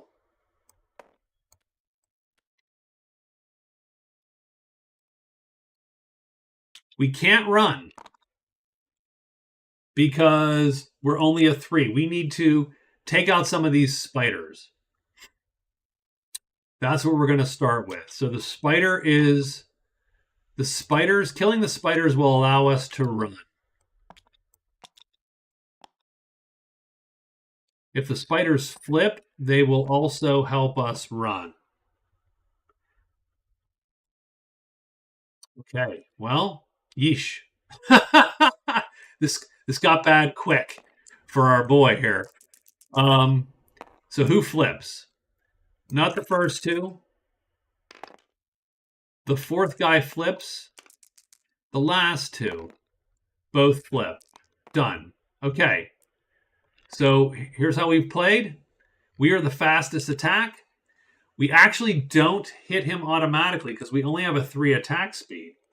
So that sort of sucks. Maybe we should have taken the treants out because that would have thinned the herd quicker. That probably was better. Let's see if we can at least roll some equals. We do. The spider is dead first thing. So we killed a spider first thing, done. Now the treants get to go. So we're going to order these like this. The treants go first. They attack it at 2, but they're under. He misses. He hits. Ooh, 3 damage. Well, we're going to take that to the helmet, and the helmet is gone, I think. Well, no, we're going to take that. We're going to take that, yeah. We're going to take it to the helmet. The helmet is gone. Helmet is destroyed. We also take a wound. We're going to wound this brown shit that we no longer need. So that was the second guy. Now we're talking miss, and hopefully a miss. And we can just, oh my, it's a hit. He destroys the breastplate.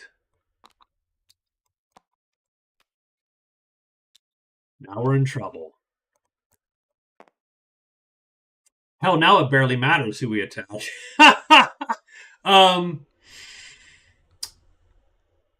We're going to attack this spider.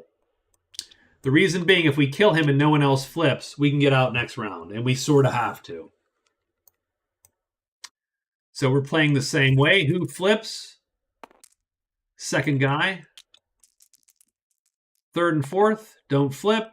The last guy hopefully does not flip. He flips. Son of a bitch. We do not auto-kill that first spider because he flipped and we miss. Does the spider hit us? No. Treant hit us? No. Treant hit us? No, because we're not equal. We are faster because we have the boots. Spider hit us? No. Come on, spider miss, and miss. Whew, okay. All right.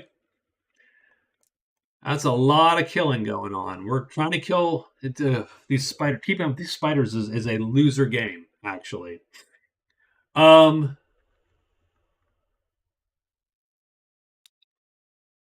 going to kill this spider.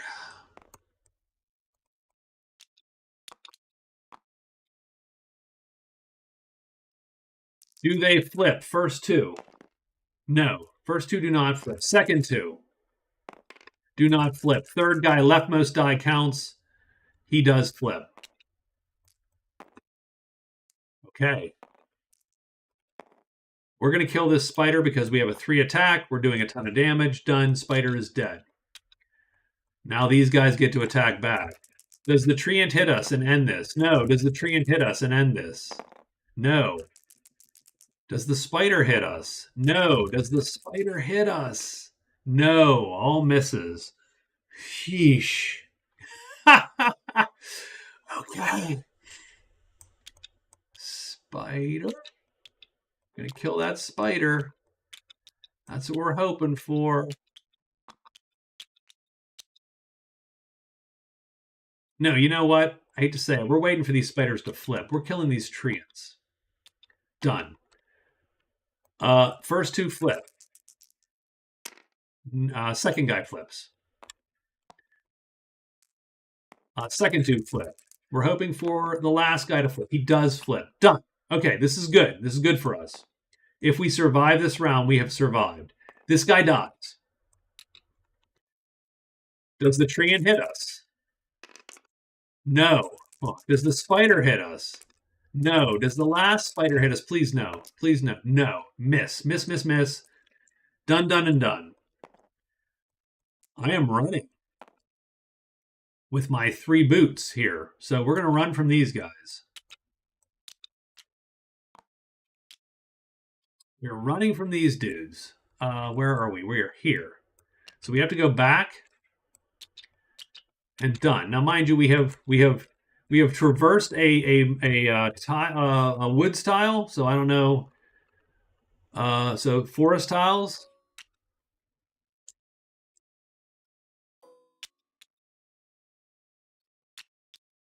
We are back there. We do get some fame. It doesn't matter. I don't really need to count the fame, but we're going to anyway. We get 17, 25 more fame, 105 fame. I've not accounted for this much fame. Like, I didn't put enough space in my whatchamacallit. So there you go. So we killed a bunch of dudes. We survived, and done.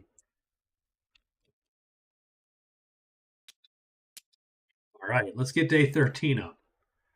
I want to be at least close to seeing this through. Where is our guy? So our guy is here.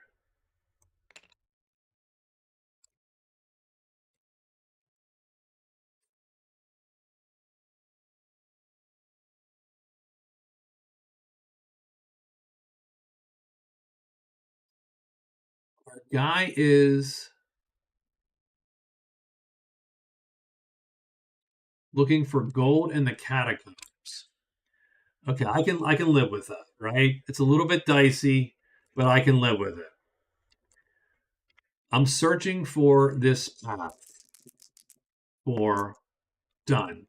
So in our first turn, so I'm taking this, these go away here. This goes here. This goes away.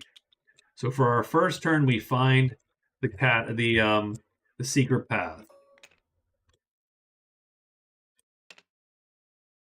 So that's 1, 2.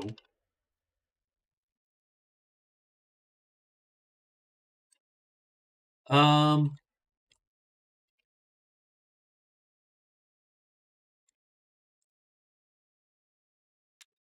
going in 3, 4. We're just hoping for the best here. We're going to draw this, hoping it's a site, which it is. That's good for us. We're hoping it's the catacombs. It might not be. It isn't. It's the trove. That's fine. I mean, that's a good thing, but it's not what we needed. So we are done. Archer's making a run for it here. We move out to here. 1. We are going to sneak. Sort of head back in. We need to hide again. We do. So that is 2 moves. So 1, 2, 3. That's actually 3. We're going to go here. 4. And we are done. Sorcerer. We're buying those boots, damn it. Boots for the win. Boots are $27. We fail. That's 1 trade. Second trade. Success. That's 1 success. The boots are down to from 27 to 18. Let's get it again. Fail. Third trade. As long as she doesn't shut the door on us, we're going to talk at her all day. Success. 1. Success 2. Now he's going for the coup de grace. He can buy the boots at $9 right now. He's not interested in buying the boots at $9 really. He's interested in getting the last word. So he's going to try for the last word. He needs a 3, 2, or 1. He gets a 3. That is a success. The crone sells in the boots and feels vaguely like he disrespected her somehow. So let's put our boots here. That's $9 off our thing here. So we go to $13. But we've equipped boots.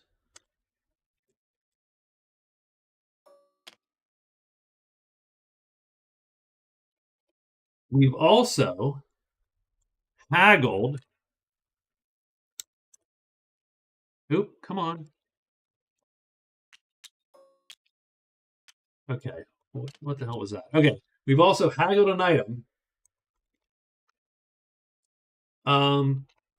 So X and X. We've also haggled an item to its base price and then once more.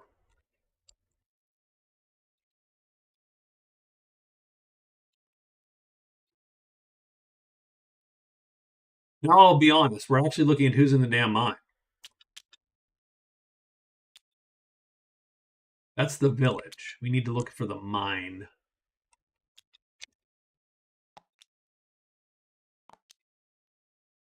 There are 3 dwarf miners. Can we run from dwarven miners? I think we can. So that would be our 3rd trade phase. We've already snuck. So I think we're going to end the game soon by trying to kill. Now, these miners are hard to kill for us, so I don't know that this is going to work super well. But that's fine. We've got this. We're going to sneak. Done. That's the end of our sorcerer's day. Is that the end of... Yeah, that's the end of day 13. Okay. All right. So let's roll monsters because that is important.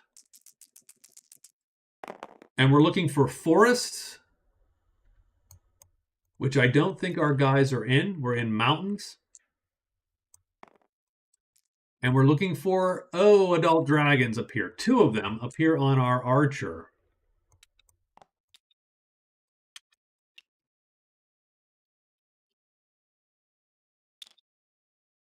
That could be bad for the archer, actually. The archer is unhidden. He did not sneak this time. So although he does get to check. Is he hidden or not? Is the archer hidden? Does he get the cheesy freebie hide here? Let's do this. Let's do it.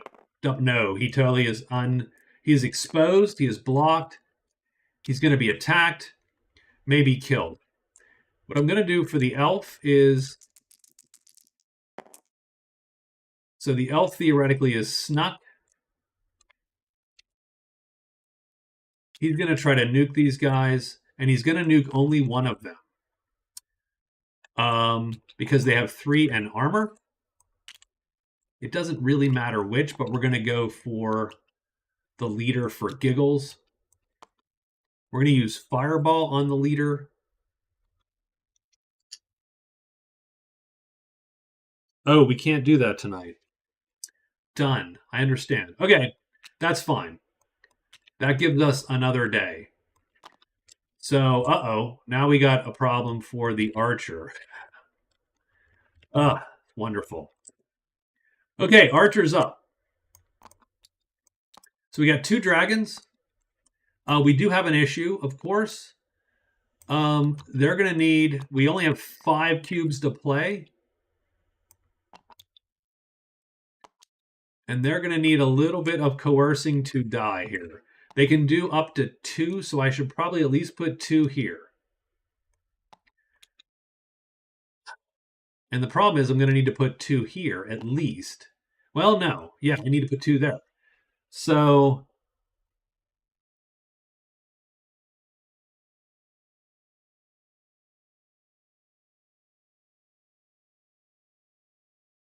I have leathers. I can sustain 1 hit.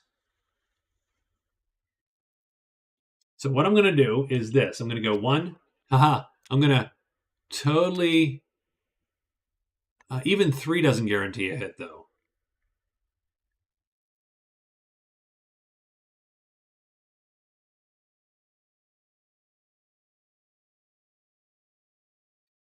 So if I do this and play a 0, I have a 25% chance of hitting one of them. And not even doing enough damage to... I'm almost sort of waiting. So let's think about this. I'd be waiting for one of them to flip. And if one of them flips... no, I still can't. I still can't.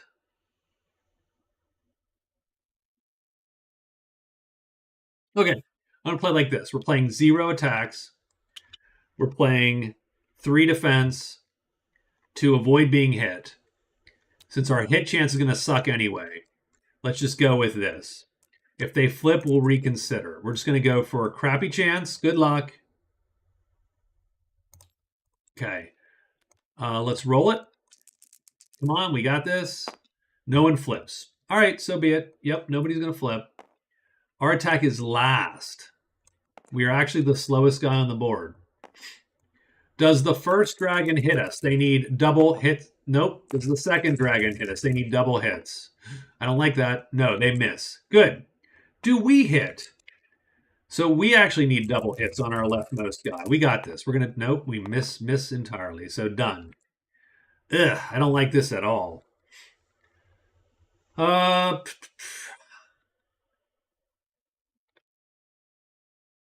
Playing any one doesn't actually matter, strangely.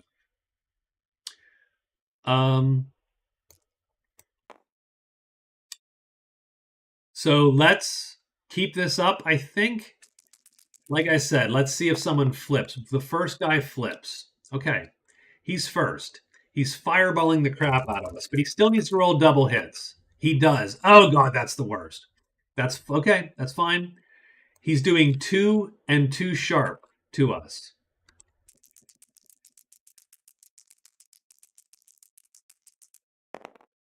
-2. So he just does 2 sharp. So that does 1 point of damage. It damages the leathers. And a wound. I'm going to wound this chit. Done. Second guy hits us. Shit. Hits the leathers. He destroys the leathers. And that's it. And wounds us again. And I'm gonna take a health. That's bad, but I'm gonna take a health. We get to strike back at this first guy. We need double hits. We don't get double hits. This is bad. This is not great. Without the armor, we're now in trouble.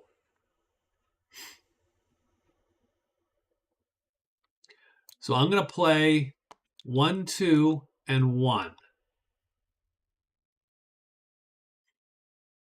Ooh, I don't like that. I can't do that. I'm automatically hit. I need to play 2 down here. And at that point, I have to play 3 down here. Ooh, okay, this is not good. Nope, I think we're in trouble. The archer's in trouble. Archer is in trouble. Do any of these creatures flip? I want the other... no, that's too bad. Does the first guy hit me? No. Does the second guy hit me? Yes, I'm dead.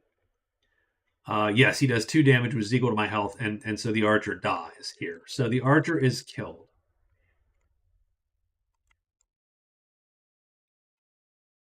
So that sucks a little bit, but yeah, it's a little bit brazen to wander up there. It is late, so I'm not super worried about, like, I'd be a little bummed, but I'm not quite as bummed because I'm like, yeah, I think this game is mostly over. So that's fine. Here's what I'm going to do, because it is, what? It is 12:30. I'm going to... The elf's going to rest tomorrow and sneak. So that's what he's going to do. So we're going to pull his chits back. And then let's see if he can, at the end of the day, right? So he's going to...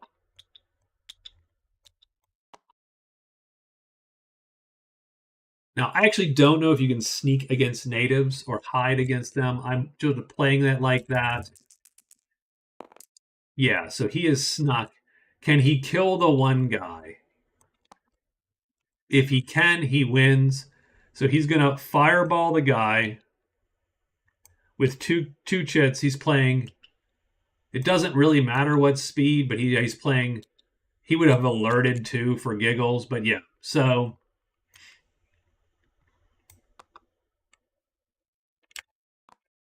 the dwarf leader cannot dodge him. What we need to do is we're getting 4 points of damage on him, which would reduce to 3 because of the armor. We need a 0 or better.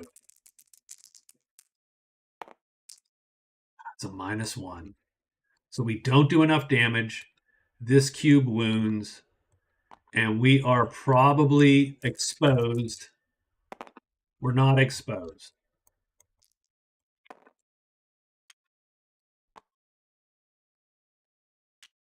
So pretty much that's every day.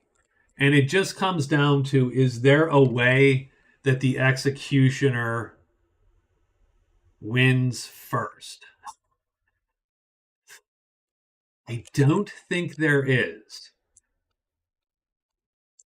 But let's take the archer out. So the archer's gone. We'll put these guys in for day 14. We'll see who goes first. So he's going to go first.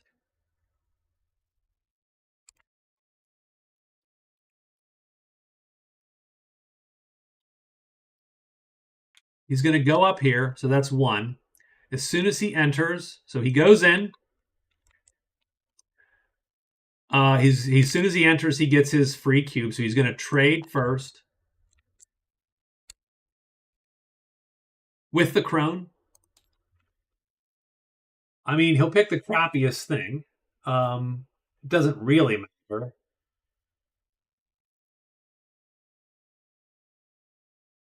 He'll go for this time stone because the time stone, or actually, I hate to say it, he should probably go for leathers. He's going to buy leathers off the crone for $6. That's $18. But he's also not interested in buying off the crone. He's looking to haggle like the elf did. So here we go. Here's our haggle dice. Closes the door on him. He is done. The crone says, I don't want any piece of this. I already had this problem. Get out. Done. We're not going to kill a native because that would make our haggling worse. So we're actually going to just rest up the rest of the day. That's 2. We get this chit back, and we are good to go. I don't think we're moving for the rest of the day. The elf rests.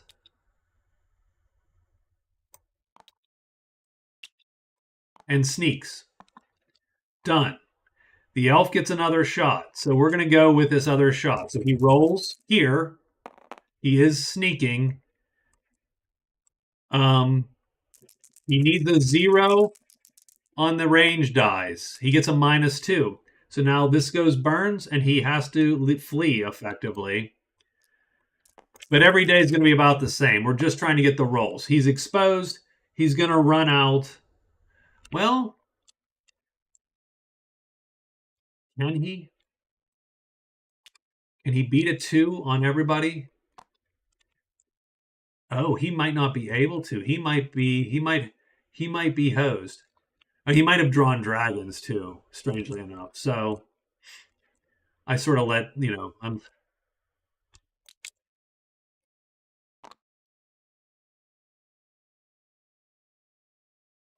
So yeah, so if he becomes exposed, which he did, he cannot outrun this dwarf 3. This dwarf 3 will chase him down.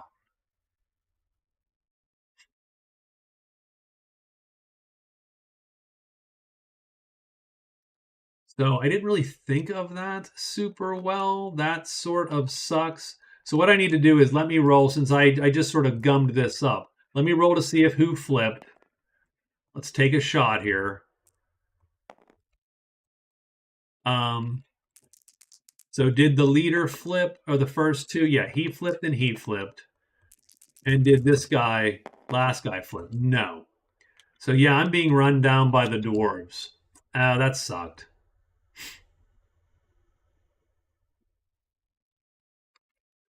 Okay, but that's fine. I don't die. I just give the guy hope. So here's what I'm going to do. So I am going to cast instead Open Gate next round. So round 2, I am exposed. The dwarves are after me. I cast Open Gate.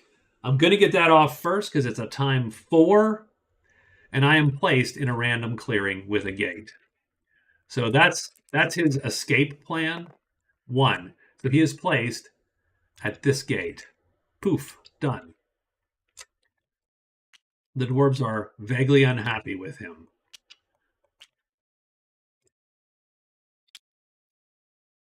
That's the day.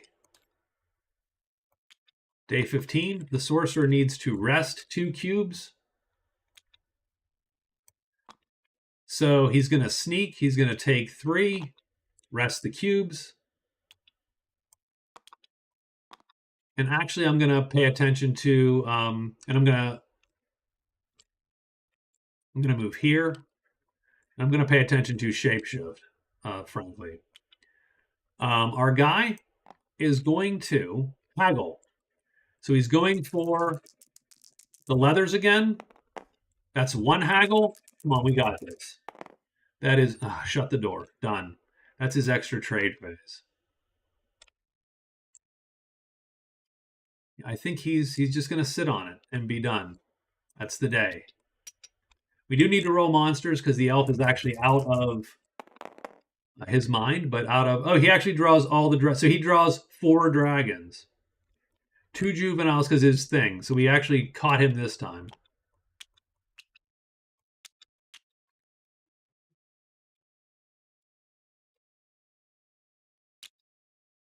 Is he hidden? If he's not hidden, he's going to have to open the gate again. That's the funny part. He is hidden. So he's just going to let those dragons lie. Execution. This is day 16, actually. And we're just sort of racing to the end. So the executioner is making the attempt to haggle again. So he's got 1. That is a failure, but okay. Second trade. Shuts the door. He is done. The elf, has to sneak, so he has to hide his way out of this. Gonna sneak. He is hidden. So that's his 1 action is his sneak action. 1, 2, 3, 4 again. So he is hidden, well, sneaking effectively. He's all jazzed up, and so he is done with the day. At the end of the day, he's going to take a look at these dwarves. He really needs to find another place to kill people because that's a pain in the butt. Like these dwarves are hard. He might be better off hitting them all and having to roll the +1 effectively. But let's so that night he's going to try the combat again.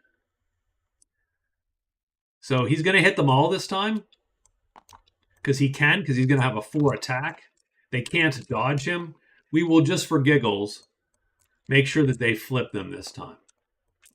So first off, he is sneaking. He is snuck. No one, leftmost, that cube. No one has flipped. He hits them all. So now he gets 3 missile rolls at a shittier chance. Because each missile roll is only going to do 2 damage to the dwarves. And so now he needs to roll a +1 on one of these. So first missile roll +1, 0. He would have won if he'd just done the normal thing. Son of a bitch! That's 1, +1. Done. The game is over. He kills the dwarf leader. I suppose he has to survive the day. -2. So these 2 live. He is unhidden, probably. No. Kills the dwarf leader. That scores kill a native. That's our bingo right there.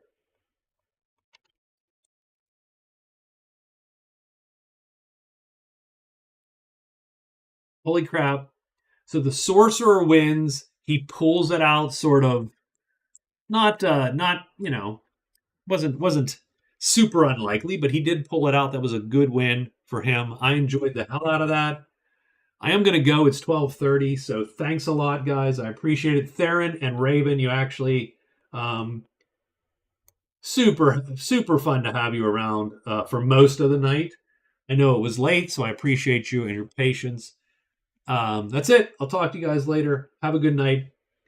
Have a good weekend.